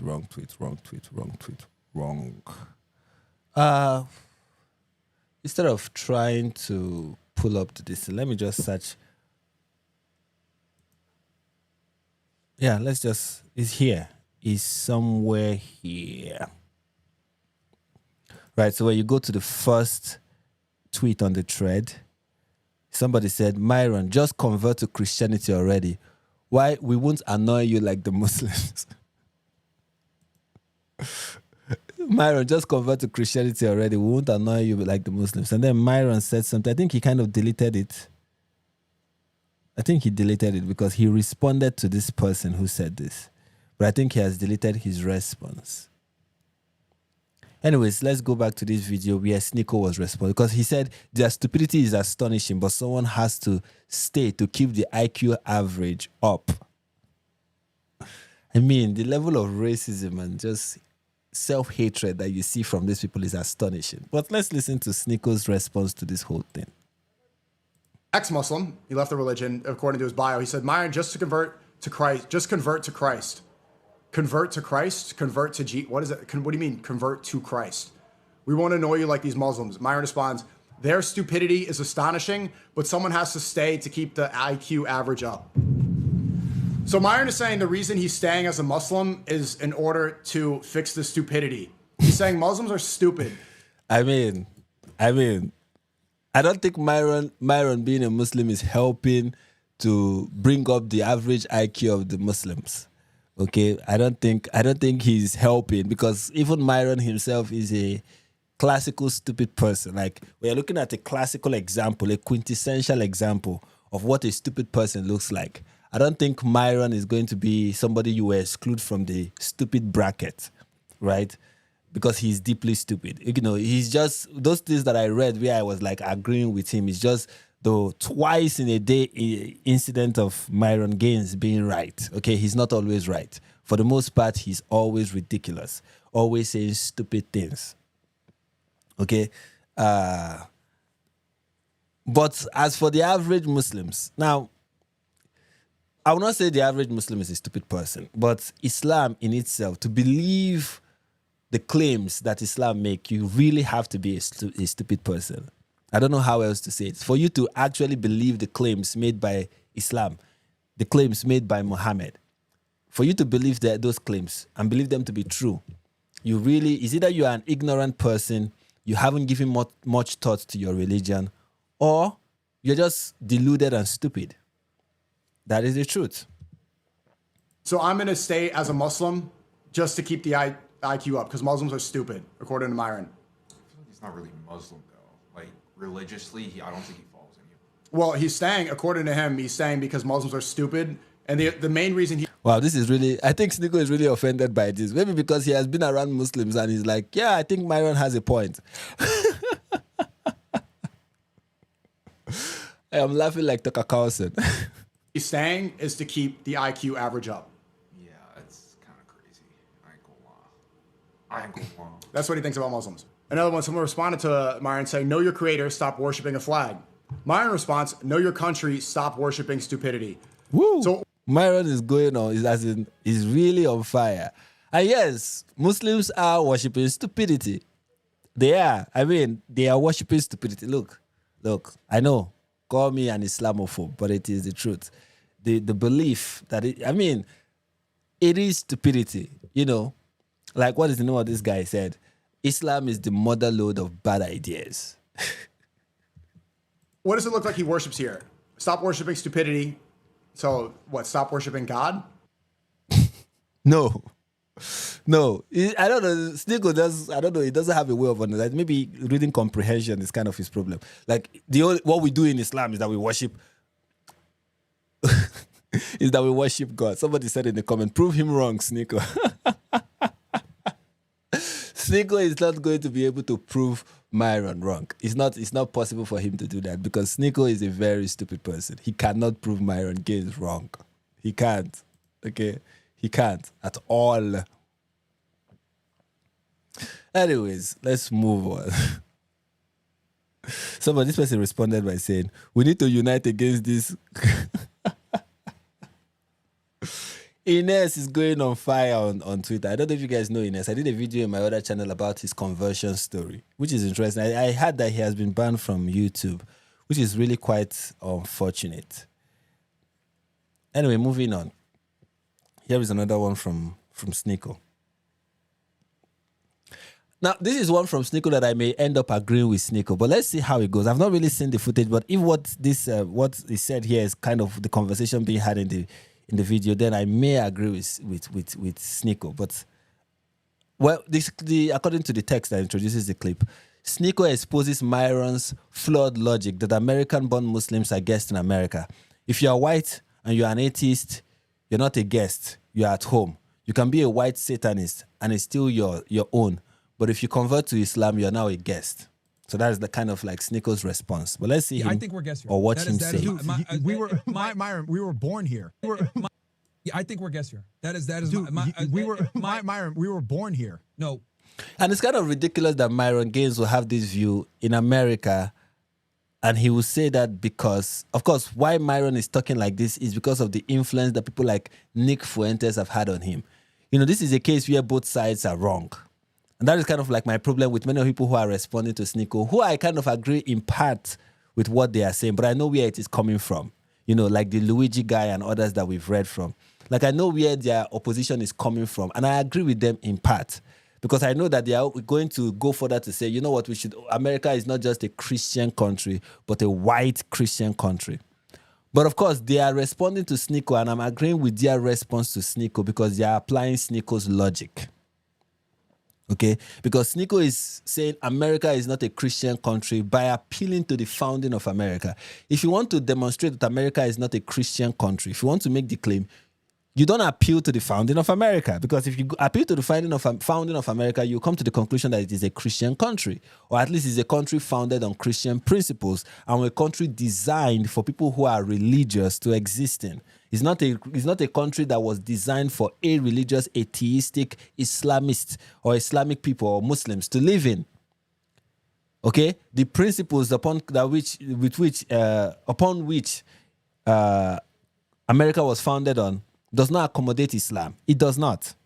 So appealing to the founding is ridiculous. When you appeal to the founding, then when these people bring up founding documents and show you just how racist they are, how anti any other religion they were, you realize that it was terrible of you to appeal to the founding of America.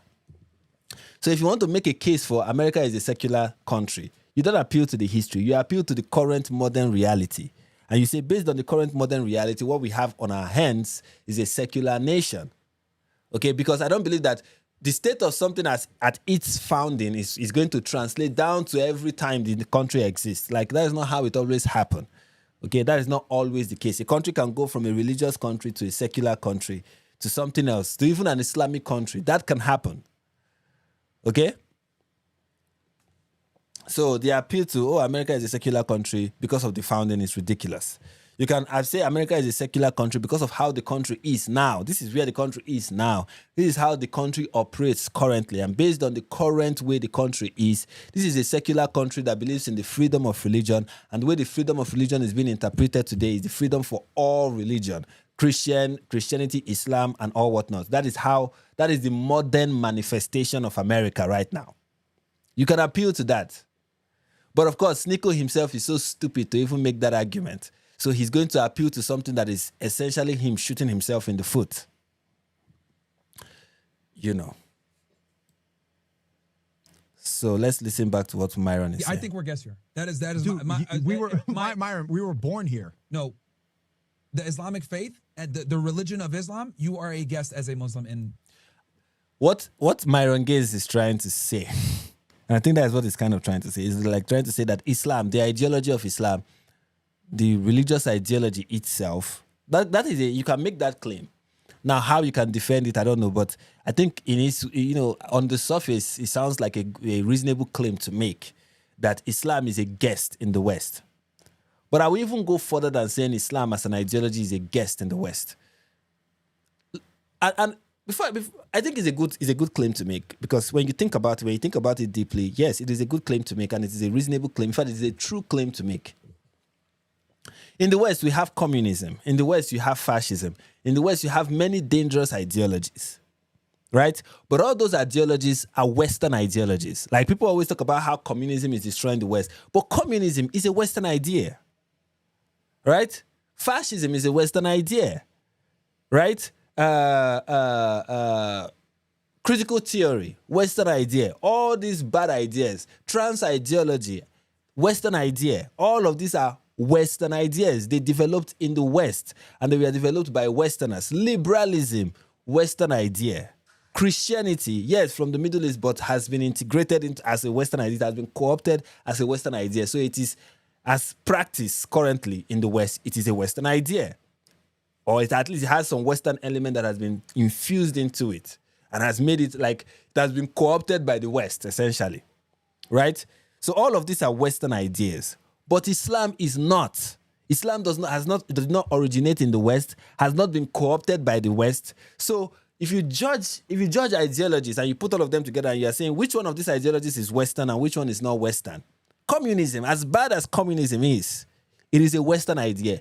Atheism, which I do not agree with and many Westerners may not agree with, is a Western idea. Like a huge number of people who identify as atheists are in the West, right? So atheism, Western idea, communism, Western idea, fascism, Western idea. They are bad ideas, but they are from the West, right? But Islam, not a Western idea because it is not from the West. And it is not even compatible with the West. Like, in the true manifestation of Islam, Islam is not compatible with fascism. Like fascism as you see in Italy, or fascism as you see or Nazism as you see in Germany. It is not. It is not compatible with communism. Now we can adopt it, but it is not compatible even with that.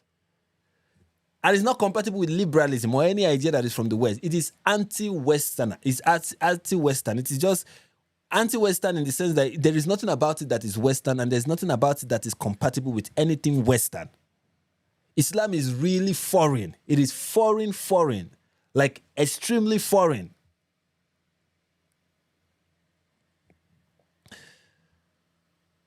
So it's not even like it's a guest in the West. It is a hostile guest. It is a guest that you really, the only way you can deal with Islam is to tolerate it. That is why we always talk about tolerance when it has to do with Islam. You have to tolerate it, and it's a dangerous form. It is a dangerous form of tolerance when it has to do with Islam. Here's why this logic is flawed.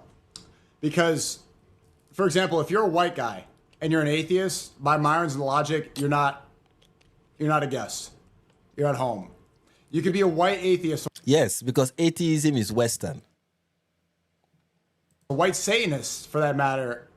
And yes, Satanism is Western. It is. This is still your home and you own it.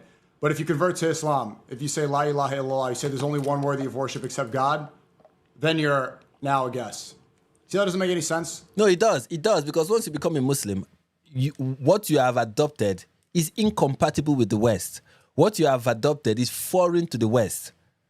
What you have adopted has no way to comfortably fit into the West or integrate itself into the West. It is foreign to the West. Sneako, does that help you to understand what Myron is saying? Your faith doesn't determine what you believe in, does not determine whether or not it's your country. It's a birth certificate. Of course, it is your country. Now, that is the part that I would say I don't agree with Myron. Of course, you are an American. Whether you convert to anything, you are still an American because it is a legal status that you have. You are an American, right? You are an American politically. Socially, though, or culturally, you are not. You have moved yourself to a cultural visitor once you convert to Islam, because what you've converted to, it is not a Western culture. It's not a Western way of life. It's your passport. Yeah, I think we're guests here.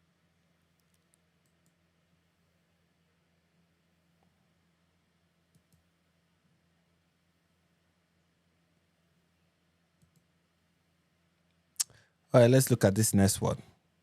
Still from Sneako. Okay, this is not from Sneako. This is Nick Fuentes responding. Before we get to, I think these are like Nick Fuentes' responses. Let me see. This is Nick Fuentes. And this is probably another Nick Fuentes. But before we get to those, I want us to look at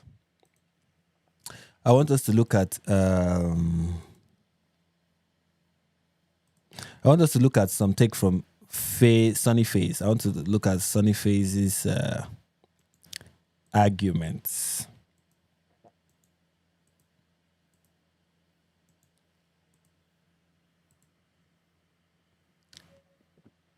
Okay. All right, we are 43 right now. I want you guys to help me to smash that like button, okay? Smash the like button. Subscribe if you're not yet subscribed. And you can support the channel, okay? You can support the channel as John is letting all of us know. You can support the channel by going to buymeacoffee.com/NIG Perspective. You can do that. And you can also support the channel by smashing the like button, subscribing to the channel, sharing the link to those who you believe will be interested in what we are talking about. You can do that. That is one superb way, easy and free way to support the channel. And you can also support the channel by keeping the live chat very active. I really appreciate all of you who have been doing that, and I want you guys to continue to do that. I appreciate that 100%. Now let us look at this clip. This is 3 years ago. The human mind, and if the whole world was to come together, let's start from the beginning with this clip. This is 3 years ago. The human mind, and if the whole world was to come together, we wouldn't be able to create a single fly.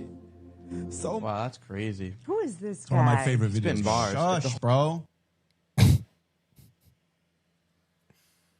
The things that I don't know. I think is I mean, if the whole world was to come together, we will not be able to create a single fly.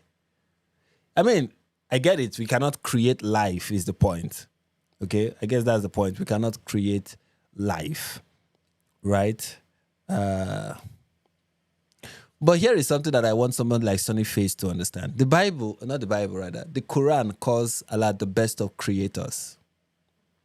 That is one of the titles. That's one of the names of Allah, right? Just let's get the Quran verse that calls Allah the best of creators. That's what the Quran says about Allah. Allah is the best of creators. Quran verse.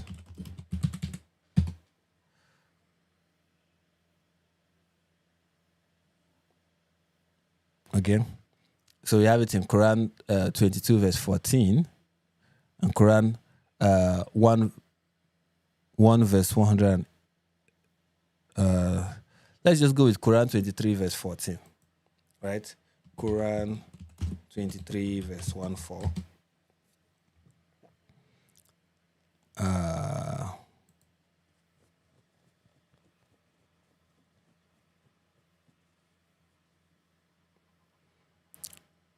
Says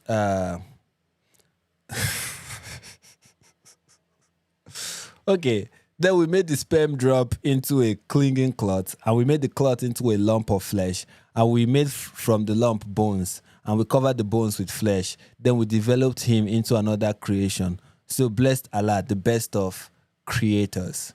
It is an interesting title for Allah to bear. Okay? For Allah to call himself the best of creators, what does that mean? If I say I am the best of players, or I'm the best of planners, or I'm the best of whatever it is I claim to be the best of, what does that mean? That I am not the only creator, that there are other creators, that I'm not the only one who creates, that there are other people who create. But when you put me together with other people who create, you're going to find out that I am the best at creating. So I am the best of creators. Right? So when the Muslims say, if we all come together, we will not be able to create a fly. I'm like, I don't know if that agrees with what we find in the Quran, because according to the Quran, Allah is the creator amongst other creators, essentially. That is why even in the Quran, you have Jesus creating. You know, I really want Muslims to explain the best of creators title to me. I really want to understand how Allah is the best of creators. If no other person will be able to create a single fly, all of us put together, we are not able to create a single fly.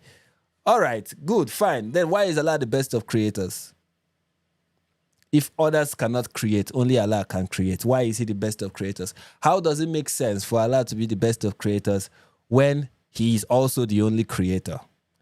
You know, that is why in Christianity, God is the sole creator. God is called the creator of the heavens and the earth. He is the creator. He's God, the creator of the heavens and the earth. In Christianity, there's no title as, I am the best of creators, said the Lord. Because our God is a wise God, okay? Unlike Islam, where the God of the Quran doesn't really understand how expressions work. He speaks like he doesn't even understand what he's saying. So I need Muslims to explain how Allah is the best of creators when none of us will be able to create a single fly.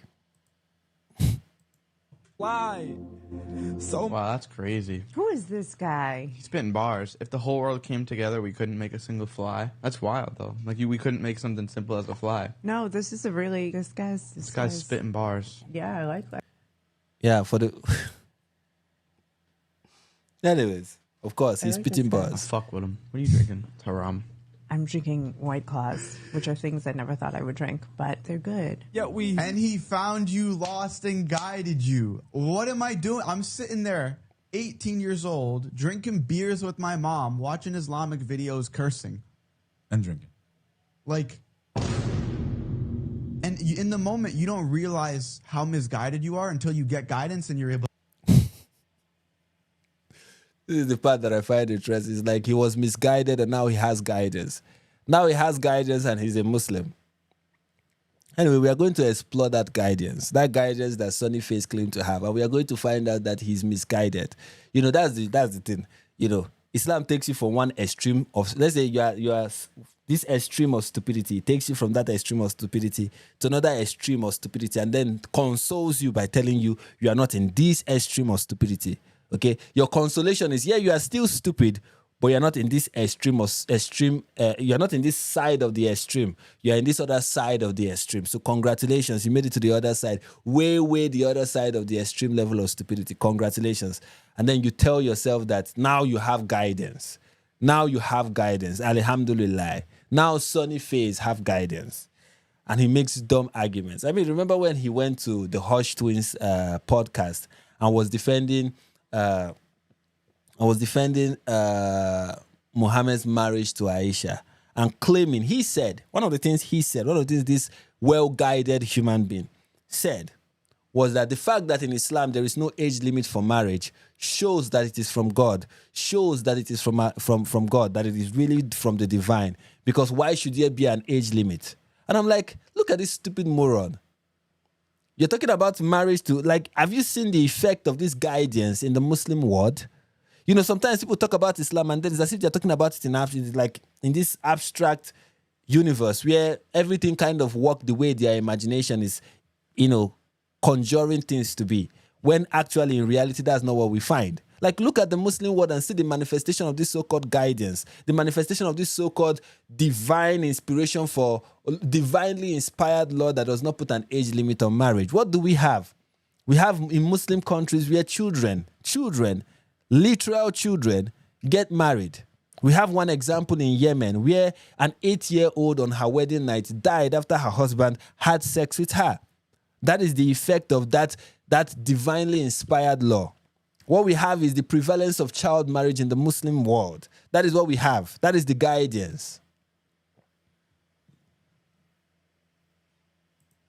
When he was drinking beer, he was misguided, and then he became a Muslim, and then he became doubly blind. But now he has guidance, of course. Let me see what some people are saying in the comments. Not much. Anyways, moving on. Here's another video from Sonny Faz trying to debunk the claim that Muslims are trying to assert dominance. All right, let's see what he says here. Okay, now we're a block away from the protest or whatever, the celebration, the party, the club event. So Muslims praying to God is a sign of dominance, but they get all the billboards in Times Square and they go like this, and that's not dominance. Muslims put their head on the ground. It's actually the only time of day where your head is below your heart. And that's a sign of dominance. Why do Muslims come up with dumb? I just don't understand. Why do they come up with these dumb analogies, this dumb whatever? Where they're like, oh, it's the only time of the day where your head is below your heart.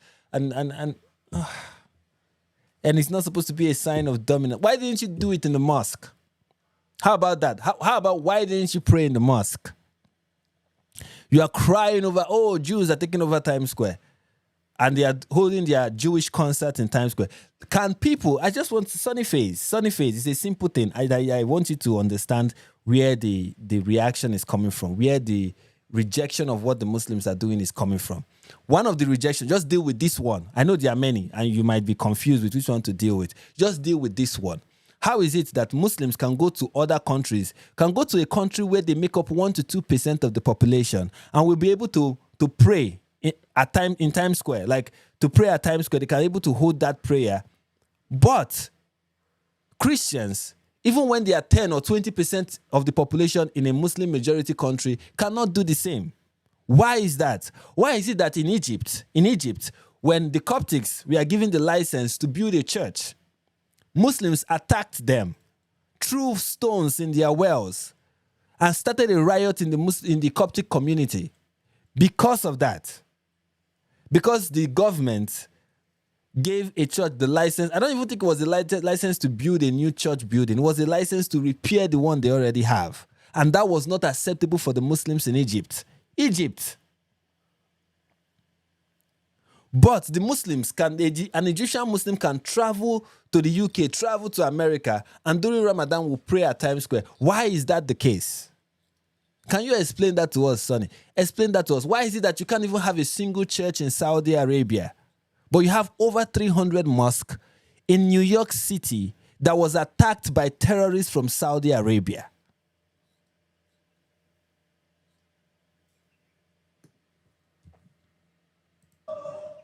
That's the most submissive position you can get into. There's plenty of people that are arrogant that don't want to pray because it's such a submissive position, and that's why they're. Yeah, it's a submissive position. Yeah, right. It's a submissive position. And that is why you have cameras pointing at you and you want them to get a good angle of you and you want the whole world to see you as you are doing it. Very submissive, very humble. Yeah. There is one thing any sensible person knows. That when you keep calling yourself humble, when you're like, oh, it's a humble thing we are doing. What we are doing is so humble. It is humble. It is humble. It is humble. It is humble. It is humble. Any person who has to say that about himself over and over and over again is a very proud person. And what they are doing is a proud demonstration. That is why when they do it, they say, we are proud to be Muslims. Yeah, proud humblers. Proud and humble. Humble and proud. They're going to go to hell because of their arrogance. But yeah, let's go to the... Okay, now... All right. There you have it. All right, next we have this from Sonny Faz. And, okay, this is the best way to introduce us to the whole the whole Nick Fuentes response. So Sonny Faz responding to something that Sneako said, Nick has never once debunked Islam. I don't think he needs to. Islam debunks itself. It's called the Islamic dilemma. His point against it are garbage. Option 1, pray to our creator. Option 2, pray to our creator, but he's a Jewish man. Yeah, I am definitely the brainwashed one.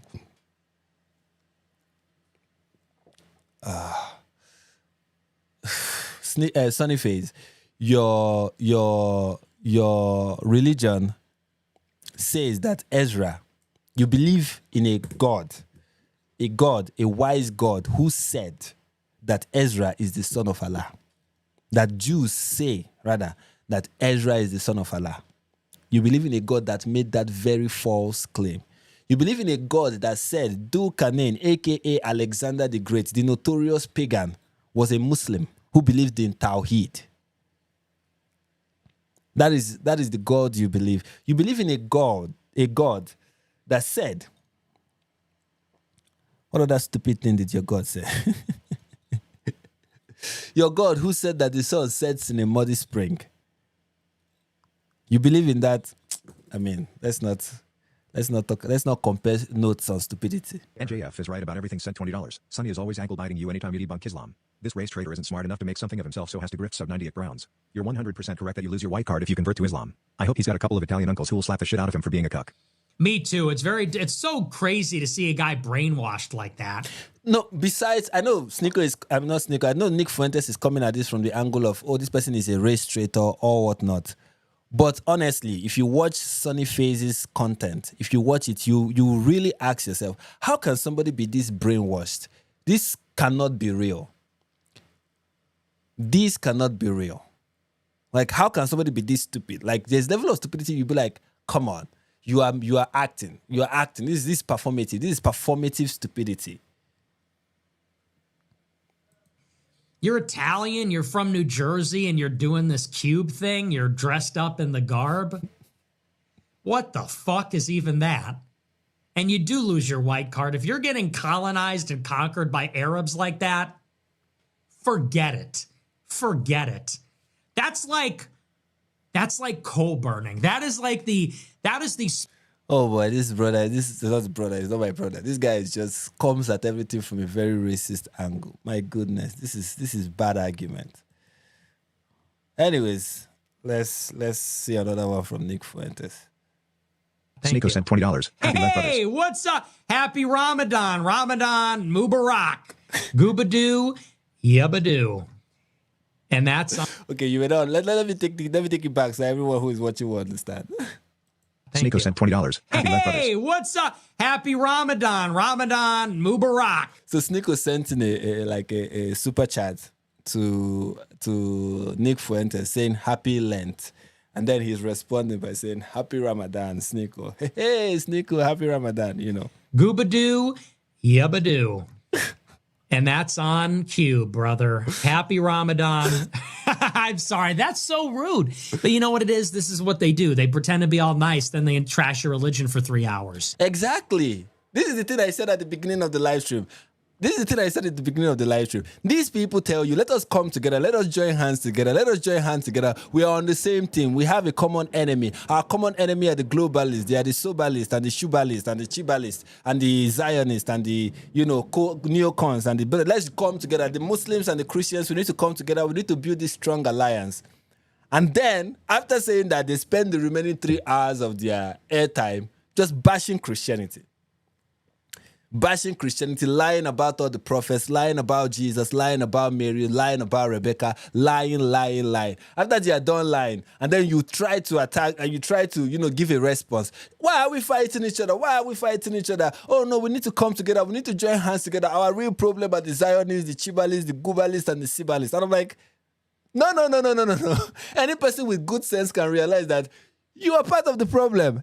If I have a problem, you are one of them. Happy Lent. By the way, America was never Christian. What? No, but hey, happy Ramadan. Ramadan, Mubadoo. To you too, brother. Fuck yeah. The white supremacist Mexican is really funny. Yeah, Ramadan, otherwise known as skipping lunch. Otherwise... Yes, and staying dehydrated while living in a desert. That is what Ramadan is. Ramadan is also known as just living unhealthy for 30 days. It's known as adopting an unhealthy lifestyle for 30 days. That is what Ramadan is. Just harming your body for 30 days. Doing everything to punish yourself and live a very horrific, as in adopt a very unhealthy way of eating, an unhealthy way of living for 30 days. And patting yourself in the back and saying, oh, it is a guidance from Allah. It is a light from Allah. Alhamdulillah.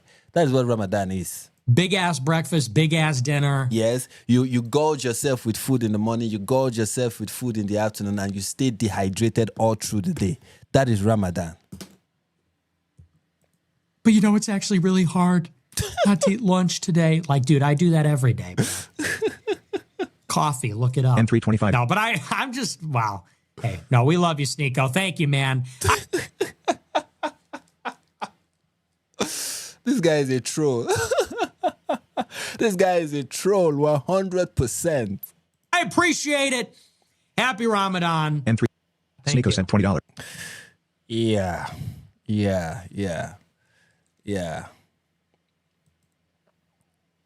Then Nick tells Sneako that America is a Christian nation and Muslims are here as guests. This is the United States of America. Keep the dawah, keep the effing sticks that you brush your teeth with. All right. Of course, there's always the racist angle with this guy. Allow me to tell you why your country is not Christian. So let me listen. Let's listen to Nick Fuentes. Pino Haitians Muslims be like. Allow me to tell you why your country is not Christian and white and why I and my brown friends deserve to live here. Christian Albanians are white and George Washington was part Albanian if you didn't know. It's crazy. Look, and I love Sneako and, I don't mind that he's Muslim, but it's always this he's always agitating. It's always got to be, it's never like, hey, I'm a Muslim over here. I'm doing my thing.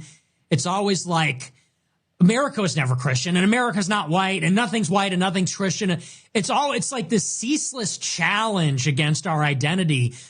I'm not trying to start a fight, but it's like, look, you're here. You're in America. This is a white Christian country. Well, but John Adams said, yeah, it's a secular government. It's a Christian nation.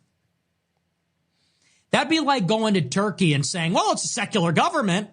Okay, but it's a Muslim country of Turkey. Which is true. That's a good argument from Nick Fuentes. That is a very good argument. That's a good comparison that he did with Turkey. Turkey is a secular, of course. Erdogan is doing his best to make it more religious than secular. But Turkey is supposed to be a secular government, but yet a Muslim country culturally. You find the same thing in places like Uzbekistan, right? We are in Uzbekistan is a Muslim country, culturally Muslim, but government is secular. And that's why 100 years later, they're re-Islamizing it. That's okay. So it's this ceaseless hostility. And that's the thing about Muslims. And I believe that Nick Fuentes is beginning to recognize it over and over. And over time, maybe he will recognize what we've been saying to him for the longest. His problem is not the Jews, his problem is the Muslims. Right? His problem is not the Jews, his problem is the Muslims. Or not just the Muslims, but Islam. Not really the Muslims. There are many Muslims that are friendly and nice people, but it's just Islam as an ideology. Because when a Muslim begins to follow what the religion demands, when they take it seriously, when they become more serious about it, like Myron Gaines is not really a serious Muslim, but Sneako is at least portraying himself as a serious Muslim. When you begin to do that, you have to be an agitator. You have to be somebody who applies double standard. You have to be that guy who is okay when he sees Islamic dominance and has a problem when any other religion tries to dominate. And you either come up with ridiculous arguments to try to shut down other religions trying to, assert themselves and claim that, we are all, this is that's what they do in the West, right? When Muslims are in the West, they remind the West that this is not a Christian nation, it's a secular nation. It is founded on secular principles. We believe in secular, whatever. Let everything be secular. They talk about secular from sunrise to sunset. They want to remind us secular, right? But these people know that in their Muslim world, there is nothing like secularism. And when you point it out, they're like, it's different cultures. Let's not compare ourselves to this, to Saudi Arabia. Saudi Arabia is doing their own thing. Let's talk about the United States. Let's talk about England. Let's talk about, no. If you want to preach to us about secularism, why not start by first preaching to Saudi Arabia about secularism? Why not say Saudi Arabia is not a Muslim country? And this is coming from somebody who doesn't, like I said earlier, I don't believe in the whole Christian country, but I believe that the country, like Christians, should strive to have a country that abides by Christian values, and the way to achieve that is by making the population Christian. And how you make the population Christian, in my opinion, is not by limiting Muslim migration. Of course, that can be needed for national security reasons, right? But it's by proselytizing, evangelizing, meeting people, and carrying out the Great Commission. Essentially, that is the way to make a Christian country, so to speak. But so many people like Nick Fuentes want to do that by deporting all the non-Christians, all the non-Christian and non-white people, and then saying this is a white Christian nation. That's what people like Nick Fuentes want to do, and I'm not for that. I'm not for also the whole it is a white Christian. No, I'm like, what I believe in is the way to make a country Christian: proselytize, win people's hearts, win converts, get people saved, get them baptized, get them living the life of that Christ has commanded them to live, living the Christ-like life. Let them be so steeped into their religion, so steeped into the what it means to be a Christian, that it begins to manifest naturally in society. That's how you create a Christian nation, in my opinion. That the gospel prospers in that country. The prosperity of the gospel is what leads to a Christian nation, so to speak. Not this, let us, use the force of the law to bring down this, Christian way of life, where it is that we are just imposing it on people and forcing people to be Christian. It doesn't last. It is going to crack eventually. That is the same thing we are going to see in the Muslim world. All that will not last because it is being enforced by force.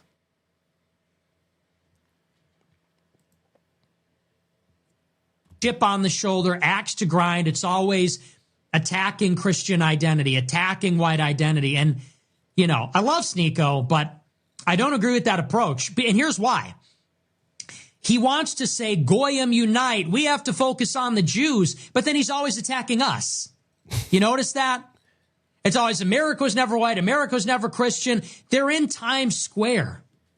You don't understand. The reason why he's doing that is that he's not on your side. That is the thing. The Islamists are not on your side. I know you people hate Jews equally, but they also do not like Christians.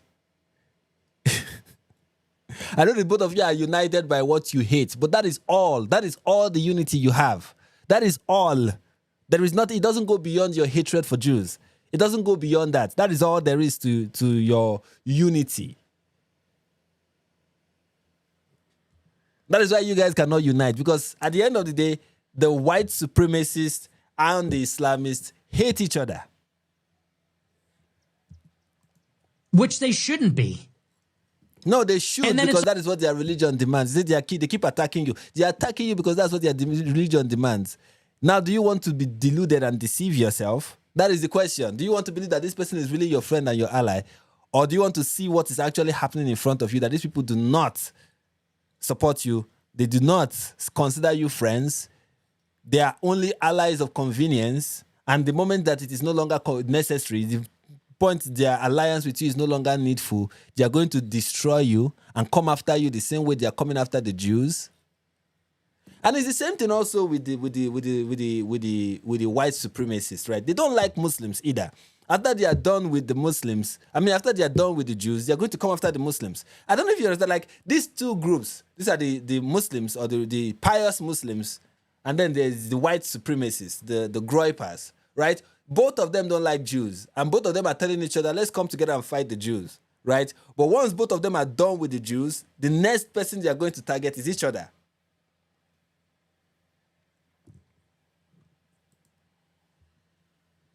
Always an attack on the West and Westerners. And then you say, hey, man, you're a fucking First of all, you're American. Why are you with these towelheads? And you're like, oh, you're a towelhead? You're a fucking guest. And then they go, whoa, whoa, whoa. Well, it's one struggle, right? I don't know. Is it? Is it one struggle? You are here as an allowance. This is not a Muslim country. There are no Muslim roots here at all.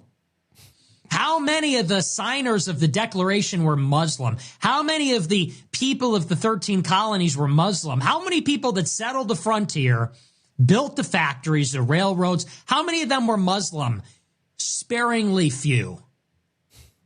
There's just, it's not in the... Anyway, we get the entire point. I don't want to continue listening to... We get the point. I think some of the things he's saying here, I already repeated them previously.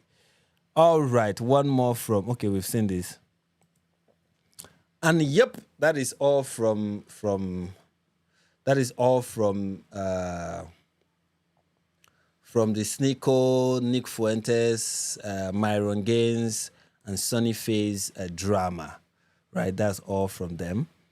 And now we are going to look at something else. You may not know this, guys, but I found out recently that I Show Speed is actually a Muslim. I didn't know this. And you can't blame me for not knowing this because, I didn't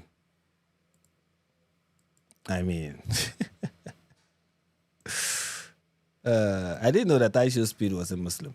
Shocking stuff that we learn every day from. Right, so let's look at a couple of headlines and tweets about other things, right? And then we'll be done with the live stream. All right, guys, remember to smash the like button. Smash that like button. If you're enjoying the show, you're enjoying everything, smash the like button, okay? Do all the YouTube thing if you what is it that I wanted to say? If you know someone who you believe should be watching this or someone who you know is a fan and it's not here right now, it's not in the live chat, just you can send the link to them and be like, hey, Frank is live. Let them know that we are here.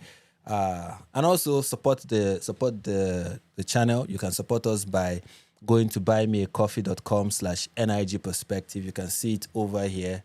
It's just showing, send your support. You can also send in super chats. We've not received even one super chat today, which is kind of heartbreaking, but it's fine, okay? As long as you guys are here, you guys are listening to me, you guys are smashing all the necessary things that need to be smashed, I am all for that. Someone said, referring to Nick Fuentes, said his policies and ultimately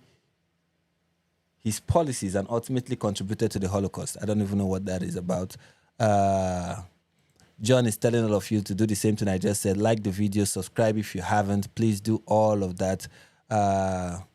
Joe, he said, I broke free from Christianity to become a Hindu, and here is why. I think you are the person who is spamming the chat. Please stop doing that. I put you on one amazing timeout.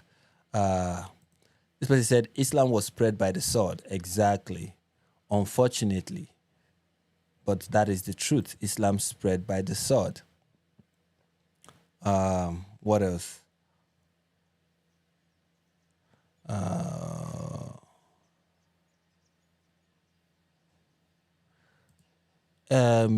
Jojo, calm down.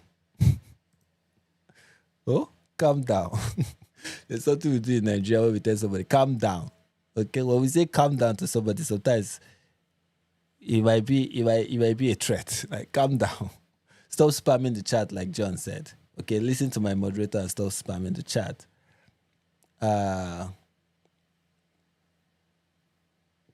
Somebody's asking, where have I been? Where have you been, bro? I've been where I have been. Okay, just doing what I've always been doing. I was making video in my other channel. That's where I was before I started doing live streams recently. I believe that's the question you're asking. Like, where have you been in relation to, you know?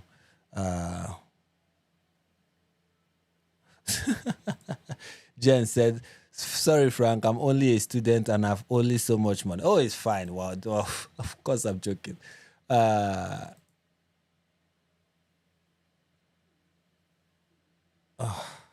Okay. Anyway, please, I don't know. I can't do it from here right now. It will take me a longer process.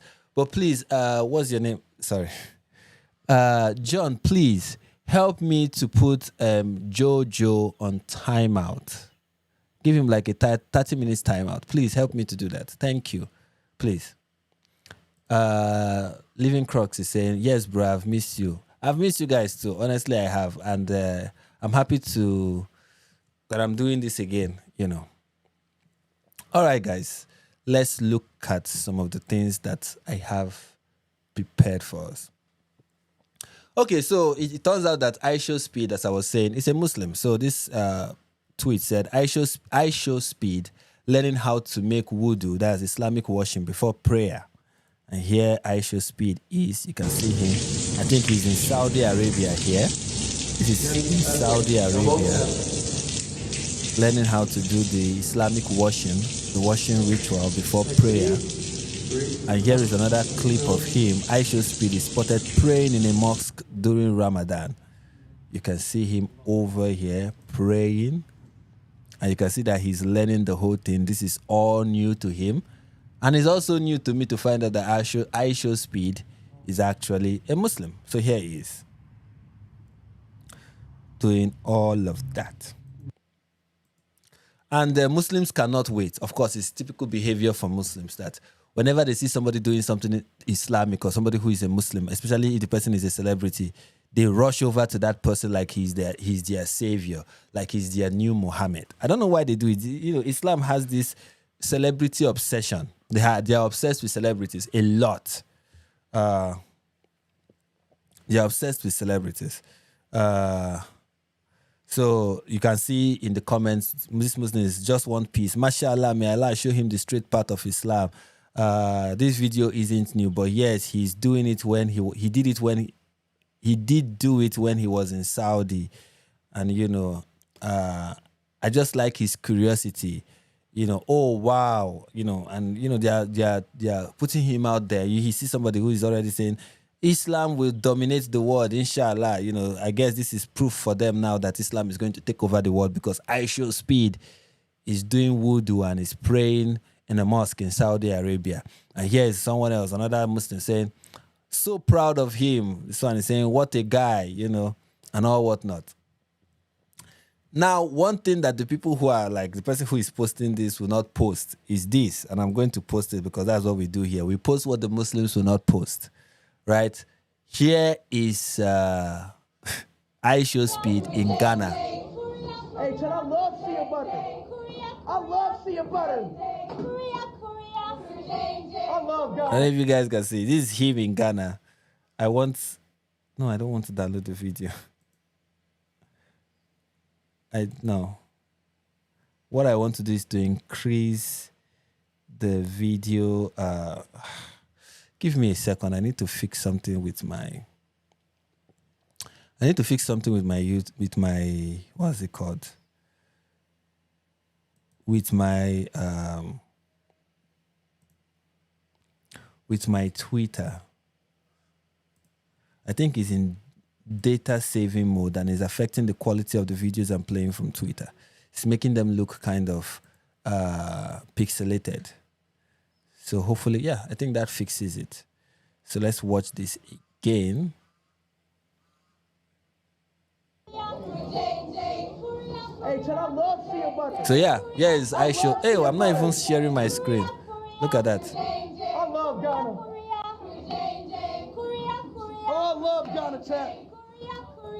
So here is the Muslim guy, the guy who was doing the wudu or whatever it is called, the washing, and the guy who was praying in the mosque. Here is he in Ghana, in a massage parlor in Ghana, surrounded by halal women, obviously, and they are rubbing shea butter all over his body in an Islamic way, of course. This is Islam. This is him being truly Islamic, of course. And he's streaming it to, with his young impressionable fans. And I'm very sure that everything he's doing here shows 100% Islam. I mean, I'm watching this and I can see the Islam just permeating from the screen. I can see it like the Islam is like the shea butter on his skin. This is 100% halal, right?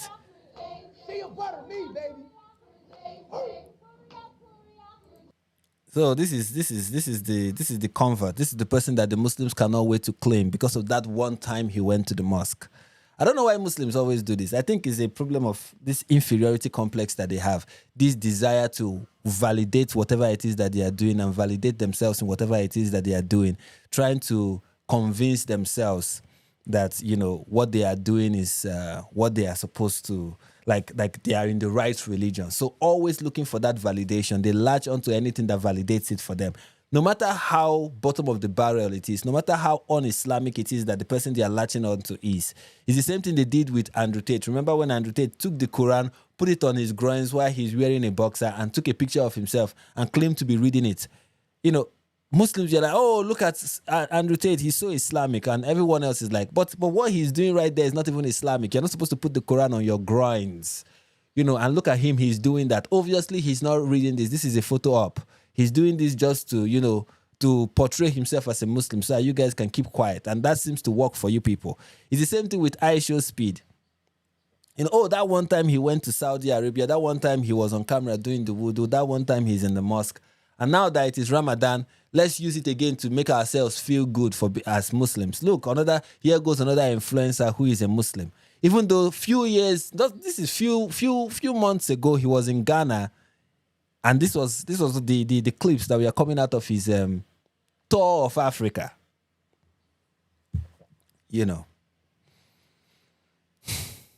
Anyways, moving on.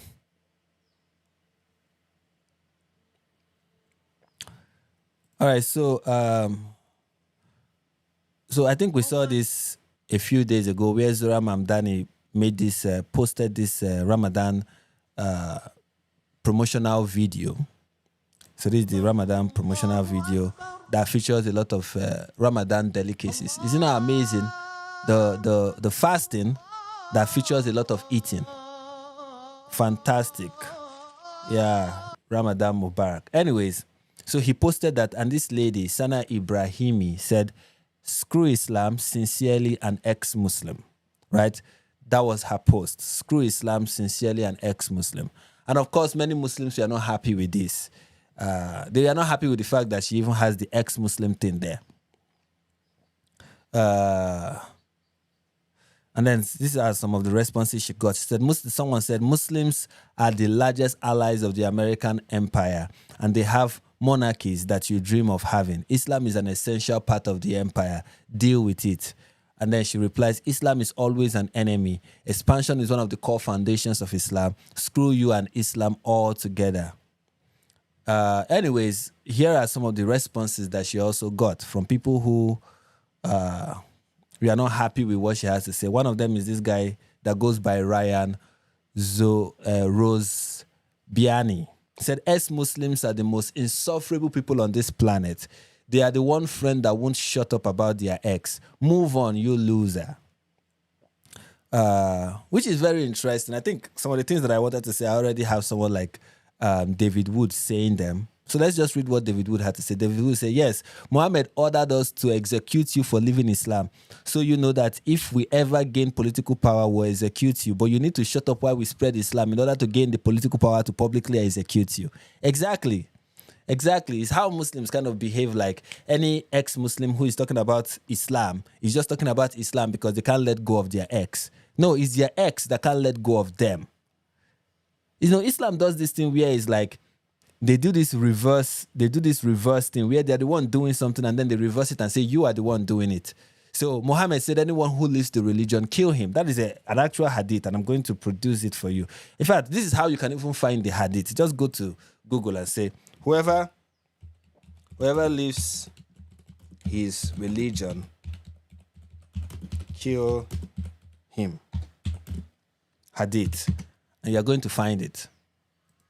It's just that simple to find the hadith, guys. Just one quick Google search, and you're going to see what Islam has to say about ex-Muslims. And this is graded Sahih, as you can see. Graded Sahih. And what does it say? The Messenger of Allah said, whoever changes, what is this? Why are you skipping? The Messenger of Allah said, whoever changes his religion, kill him.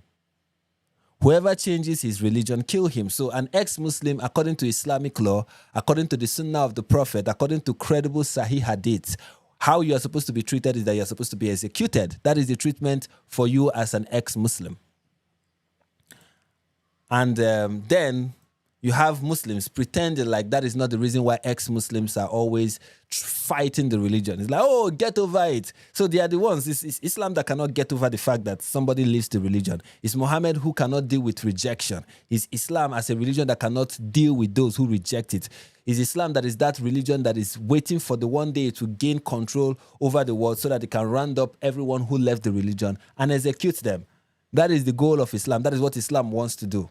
And then when ex-Muslims are like, because of this, we are against this religion, we are against this religion, we are against this religion because of all the things the religion does and wants to do to us. When ex-Muslims speak out, you now have Muslims say, oh, get over it, move on. Why don't you move on? Well, how about your prophet moving on? How about your religion moving on? And stop obsessing over those who live it.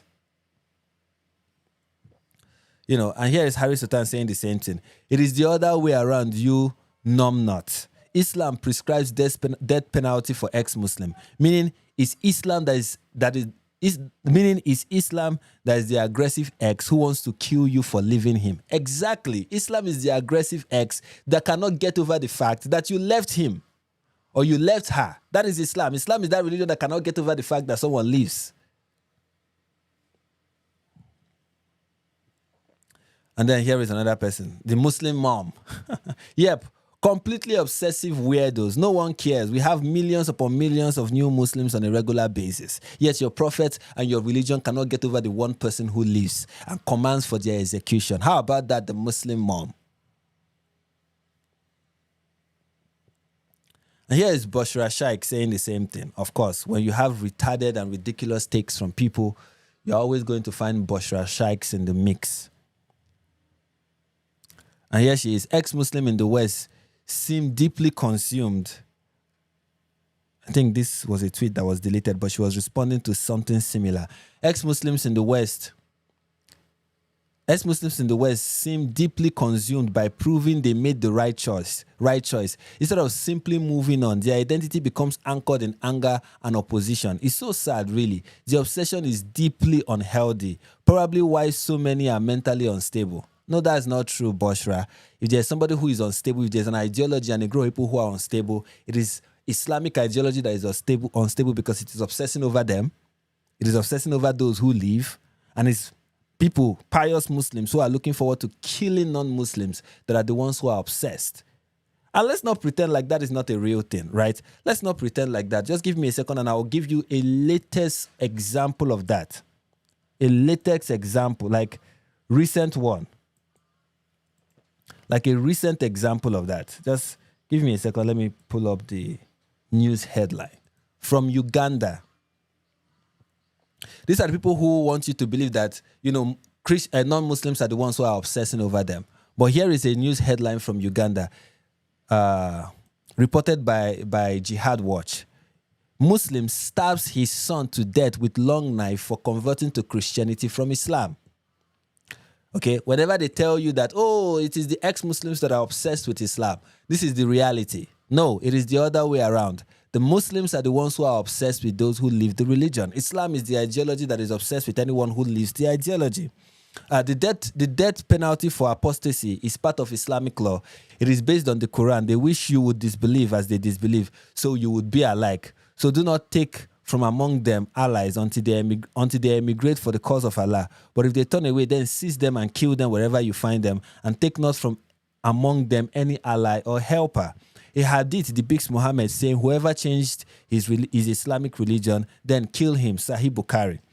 The death penalty for apostasy is part of Islamic law according to all the schools of Islamic jurisprudence. If there's one part of Islam that is not up for debate, it is this part.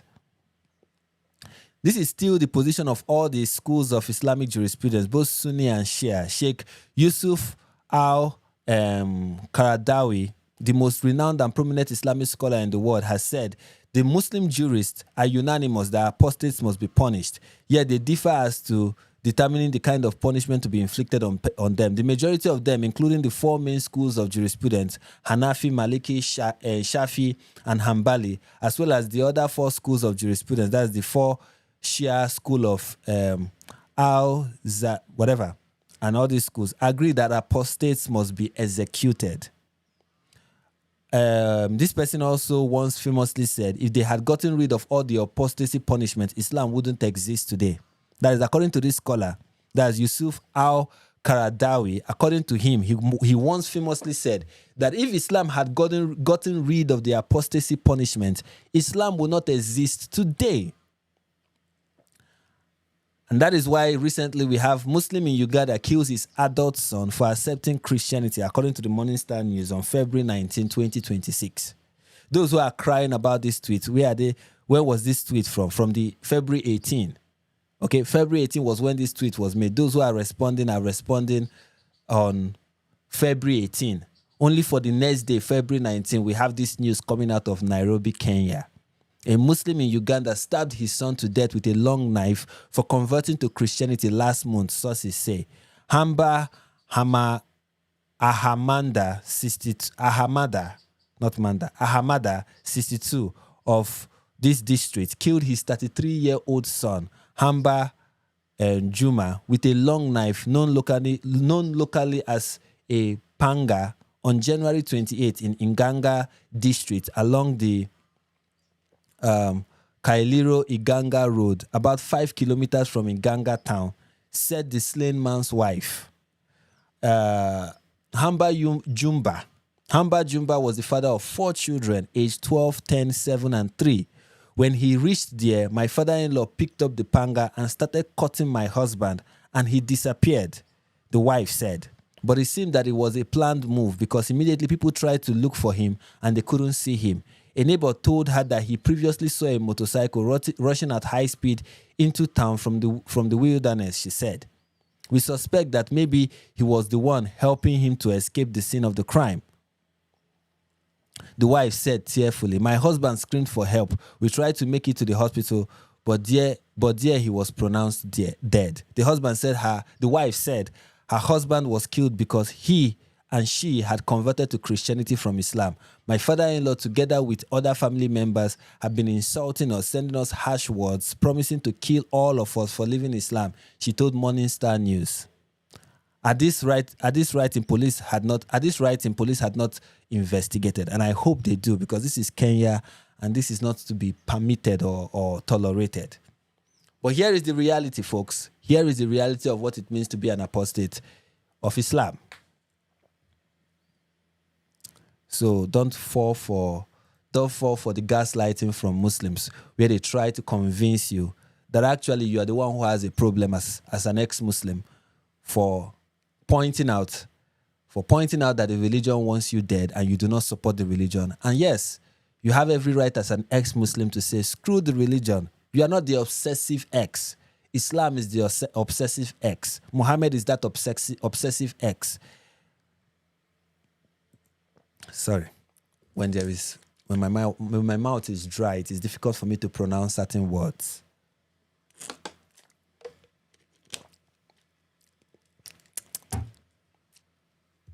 All right, moving on. We have this news from the Taliban.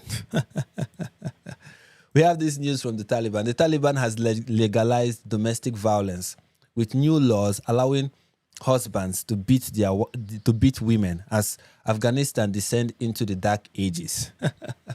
The Daily Mail has interesting headlines, or interesting way of writing their headlines. Anyway, so this says the Taliban has passed a new law. Let me move this. Let me move this here.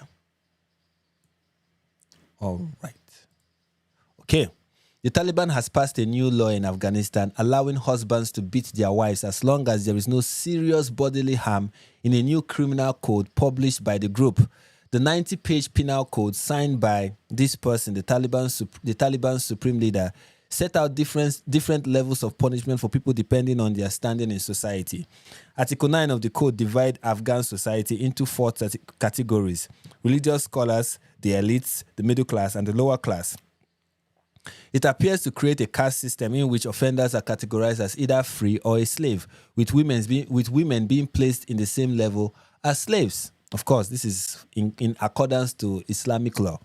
Disturbing clauses state that slave masters or husbands can give out physical punishment to their wives or subordinates. Yes, in Islam, beating your slave and beating your wife is permitted. Of course, there is a caveat for beating your wife. You have to beat them in a way that do not cause harm, according to Muhammad. Yeah, a non-violent beating, as we've been told. Meanwhile, if a religious scholar or member of the elite commit an offense, the consequence is limited to advice or a court summon. For the middle class, the same crime can result in imprisonment, while the lower class faces both corporal punishment and imprisonment. The code, called this, has been distributed across courts in the country, prompting wave of outrage online from activists outside Afghanistan. So yeah, that is the report. It also continues, other citizens in the country are too afraid to speak out as it is. The Taliban passed another rule stating that discussing the code will be deemed an offense. Alhamdulillah. According to the code, corporal punishment for serious crimes will be carried out by an Islamic clerics, but encourages husbands to give out disciplinary punishment to their wives for less serious misdemeanors. Regarding violence against women, Article 32 states that only if the husband beat the wife with a stick and this act results in severe injury, such as a wound or bodily bruising, the woman can prove it before a jury, will the husband be sentenced to 15 days imprisonment. However, the contradiction lies in that a woman must remain fully covered while simultaneously proving her injury to the judge. Alhamdulillah.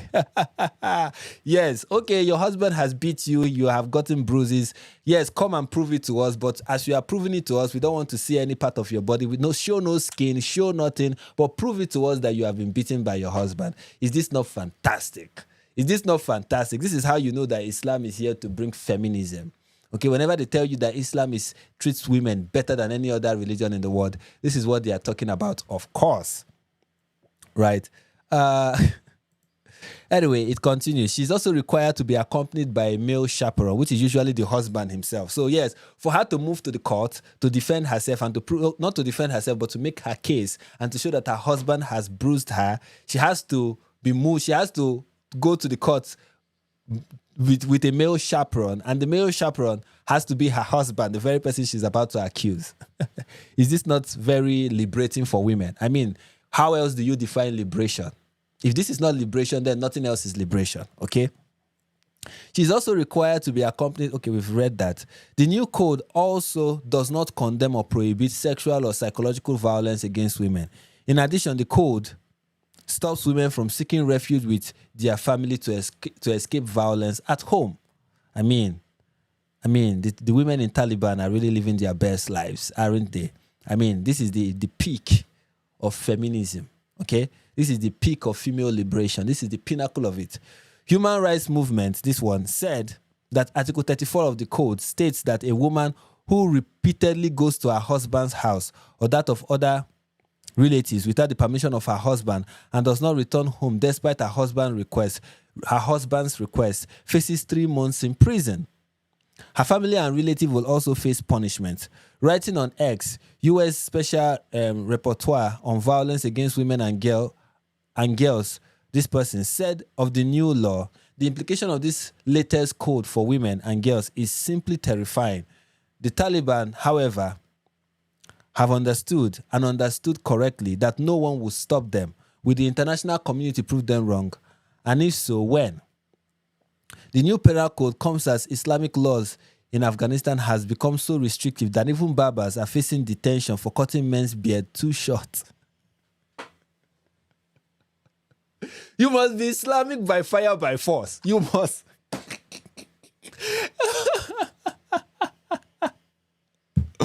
Oh my goodness. Oh my goodness.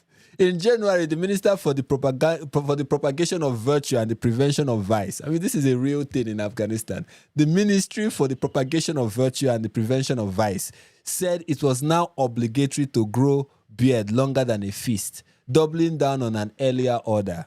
The minister, Khalid Hanafi, said it was the government's responsibility to guide the nation to have an appearance according to Sharia or Islamic law.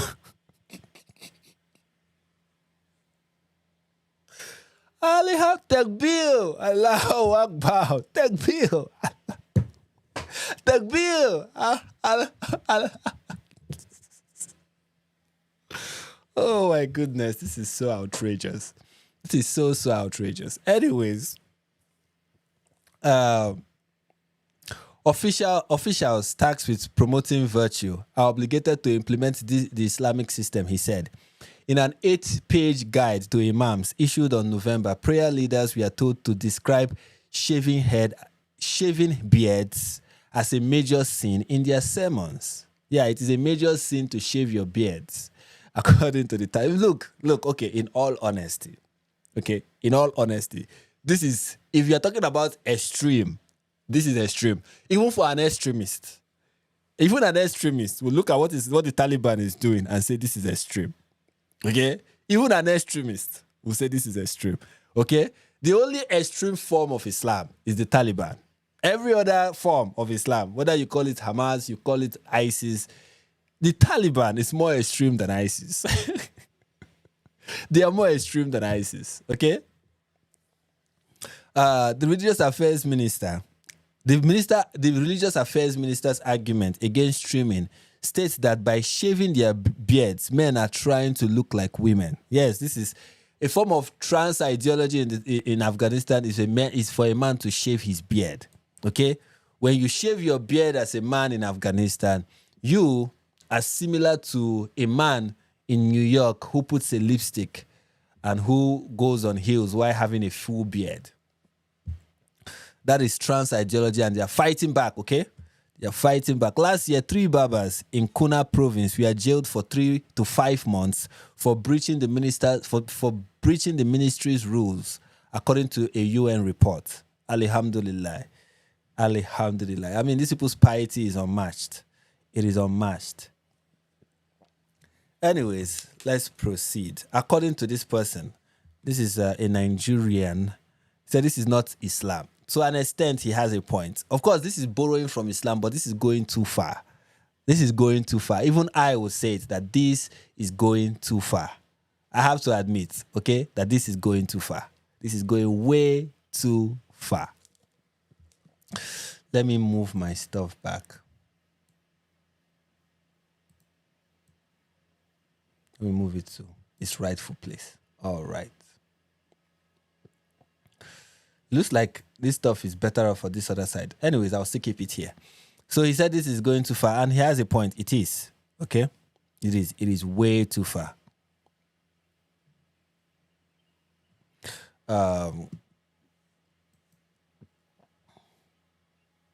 But then in Islam, you have to take note. As much as he's saying this is way too far, he has to understand that according to Islam, you have to obey your leader. Okay? And if in Afghanistan, the leader is the Taliban, you have to obey the Taliban.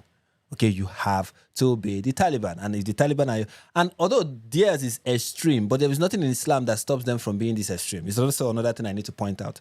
As much as I'm saying what the Taliban is doing is extreme, you have to realize that there is nothing in the Taliban that is stopping... There is nothing in the Quran or in the Sunnah that is stopping the Taliban from going this extreme. Okay? And if this is what they are choosing to do to regulate morality... Look.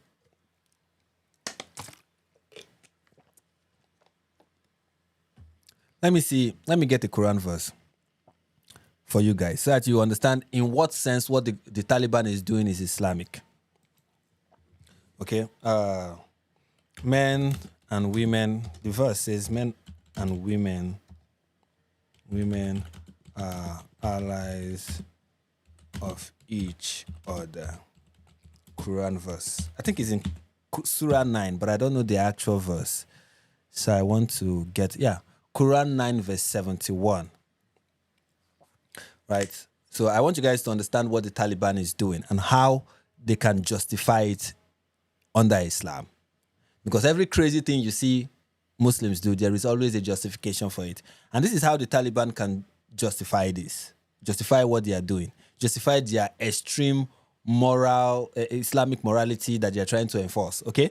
Now the Quran says in Quran 9 verse 71, this is Quran 9 verse 71, it says, the believing men and believing women are allies of one another.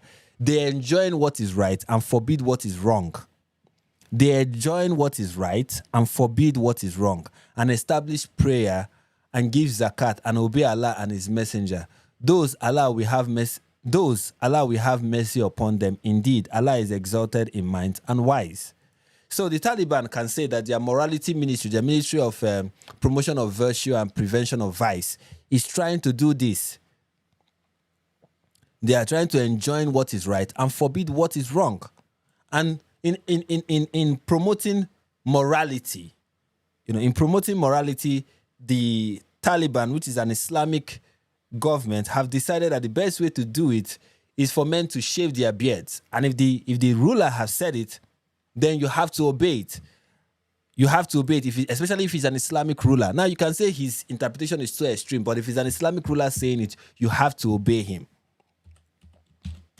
I want to get the hadith where Muhammad said, obey your leader, even if he is an Ethiopian.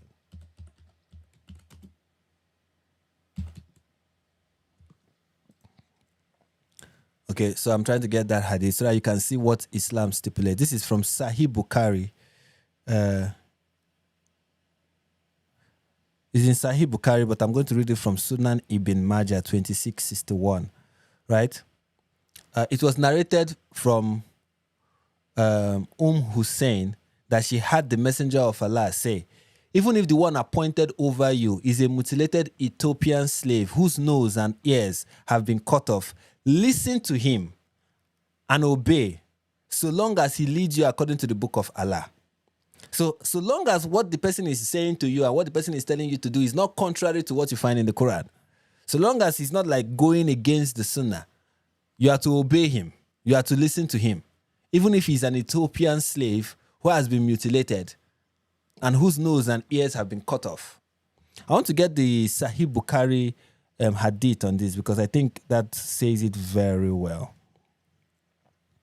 I think it's Sahih, according to this, it's saying this is Sahih Bukhari 7142. So let's see that. Sahih Bukhari 7142.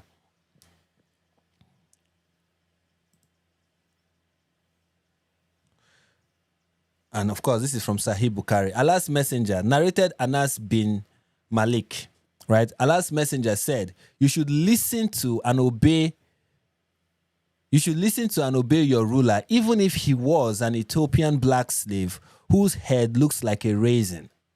Okay, now just ignore the racist part of that hadith and just focus on the part where he's saying, where Muhammad is saying, obey your leader. You are to obey your ruler, even if he's an Ethiopian black slave whose head looks like a raisin. So even if it's the Taliban and they're giving you crazy, you are to obey them. As long as he's an Islamic ruler, you are to obey them. That is the Sunnah. That is the hadith. That is the ruling. That is what you're supposed to do as a Muslim. So why you can claim that, okay, this is an extreme, this is going too far, this is being really too extreme in your religion, being too pious in your religion, right? But if it is commanded, then you have to obey it as a Muslim. If that is if it is being commanded by your Muslim leader, you are not to disobey your Muslim leader. You are to obey him, whoever it is, you must obey him. So there is that, right? There is that. All right, now we move to Piers Morgan. So Piers, somebody, I think this is a Noah Tishbai, posted the hockey game. I think the Olympics, whatever. I don't know what it is, but it was a hockey game that was being played. And then the person here said, Jewish hockey player Jack Hughes scores the game-winning goal to win Olympics gold for Team USA. Right, that is what he said. Now, of course, I wish we live in a world where somebody scores a goal and you say, an American did, oh, a good soccer player. But now we are in the realm of identitarian politics. It is all over the place. So now this is kind of how we get people talking. Or this is not how people talk, right? Not get people talking. This is now how people talk. It has become common way of speaking. Jewish hockey player, not Jewish American, but fine. I mean, you can make the, okay, let's not focus on their ethnicity or their religion. But we live in a world now where if it's a Muslim, you say Muslim so and so. Where if it's a Christian, nobody will say Christian. Just say Matthew Henry. And then from the name you already know he's a Christian. If you're an atheist, they will not even point out that he's an atheist. Anyways, Piers Morgan responded because Piers Morgan always responds. American hockey player. Who cares what religion he adheres to? That is what Piers Morgan responded with. And people were quick to point out that Piers Morgan is, of course, being hypocritical. Piers Morgan remembers that we should not care about people's religion when it has to do with other religions other than Islam. And that is that dhimmi mentality that you find in Europe. I mean, let's hear some examples, right? Here are some examples. This is Piers Morgan. Significant but small but significant piece of sporting history tonight. Congrats to this person on becoming the first Muslim to captain England at cricket. Great achievement by a classy player and guy. Here is Piers Morgan pointing out that this person is a Muslim, right? And here is Piers Morgan again. Congrats to Sadiq Khan, London's first Muslim mayor. Says a lot about my wonderful, diverse and tolerant home city. I mean, Piers Morgan is a leftist. And let's not pretend at this point. Piers Morgan is a leftist. Piers Morgan is a leftist. He plays identity politics and plays it very well. Plays it very, very well. Let's see if we can get a couple more examples. There is one that they kind of... Here is another one. This is like an actual tweet that we can point to. Okay, very emotional message from the first Muslim to play at the All Blacks hashtag Christchurch. So now, Muslim player, Muslim identity is now important to highlight it for Piers Morgan. This guy has when it comes to somebody who has a very dhimmi mentality, is Piers Morgan. The embodiment of dhimmi mentality is Piers Morgan. Two noble achievements by this person, who is the first Muslim to play for Australia at cricket and the first good batsman they've had this series. Yes, Piers Morgan recognizing that if this person he's trying to, praise is a Muslim. So Piers Morgan, when it has to do with Islam, let us acknowledge that this person is a Muslim. When he's a Jew, what has religion got to do with anything? When he's a Christian, what has religion got to do with anything? That is dhimmi mentality, and it is prevalent. It is a sickness in the UK, especially in the UK, especially in Europe. It is a sickness. It is a mental sickness that they have. I call it dhimmi mentality. They can't wait to be taken over by Muslims. They can't wait to be subjugated. They can't wait to start paying the jizya. Piers Morgan cannot wait. He can't wait. He wishes he will wake up tomorrow morning and Islam has taken over the entire European continent. He can't wait. Here is another one from the same Piers Morgan. When you remember the Australia attack, the attack in Australia, here is Piers Morgan letting us know that the people who rescued, some more information for you about this hero. Ahmed's family have confirmed that he's a Muslim who came to Australia as an immigrant from Syria and is now an Australian citizen. The same Piers Morgan. In fact, there is a collection. Let me see if I can find that collection. But before that, let's see some people calling him out.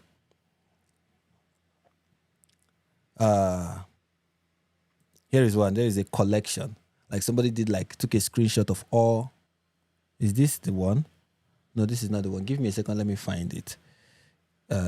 Give me a second. Let me find it.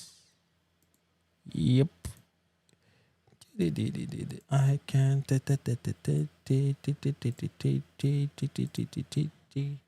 All right, here it is. It is the same brilliant Piers Morgan who doesn't see religion. Okay, Piers Morgan is, you have people who are colorblind. I don't see race. Right, for Piers Morgan, he doesn't see religion. It doesn't matter. We should just say he's a British. No, he's an American. What does religion has to do with? But here is the same Piers Morgan. Right, here is the same Piers Morgan. Yeah, just a few of. Congrats to Sadiq Khan, London's first Muslim mayor. Says a lot about my wonderful, diverse, tolerant home city. And here he is saying, let me move this away from, yeah. Here's another one where he's saying, small but significant piece of sporting history tonight. Congratulations to this person for becoming the first Muslim captain, first Muslim to captain England at cricket. Congratulations to Sadiq Khan. Okay, we've seen this one. And then here he is criticizing somebody for saying Jewish hockey player. Consistency is not something that Piers Morgan is familiar with because he has dhimmi mentality. And it is really unfortunate that this person whose ancestors went to Muslim countries and colonized it for nobly did so. Something, this is the form of colonization that I to a great extent applaud. Right? When the British came and introduced Christianity to so many of these places where Christians we are wiped out and Islam took over, and they came and they colonized those places like Egypt, like Somalia, like many of these Northern African countries, and they came and they established Christianity there once again and ruled the nation to the best of their ability through Christianity. The reason why we have South Sudan today is because of colonization. If not, the Islamists would have taken the entirety of Sudan and made it Muslim. But thanks to the British, and now we have in 2026 one of their offspring ready and willing and begging to be subjugated by radical Muslims. To be not even radical Muslims, just by Islam. Anyways, what else can we talk about before we call it a day? All right, I think that is all we'll take for today. It was fun. I really appreciate all of you for coming. Thank you. I hope you guys enjoyed the stream. I hope we, a lot was learned. I hope. I am so happy. Let me see some of the things that I can take from people who have been commenting.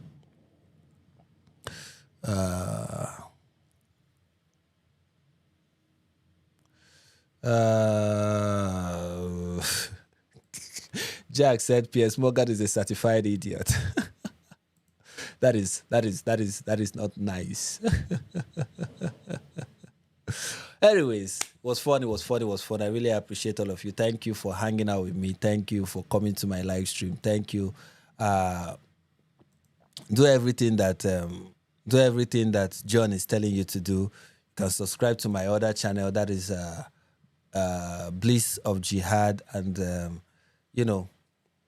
and also subscribe to this channel if you are not yet subscribed. Somebody's asking, Frank, what is happening to your knees?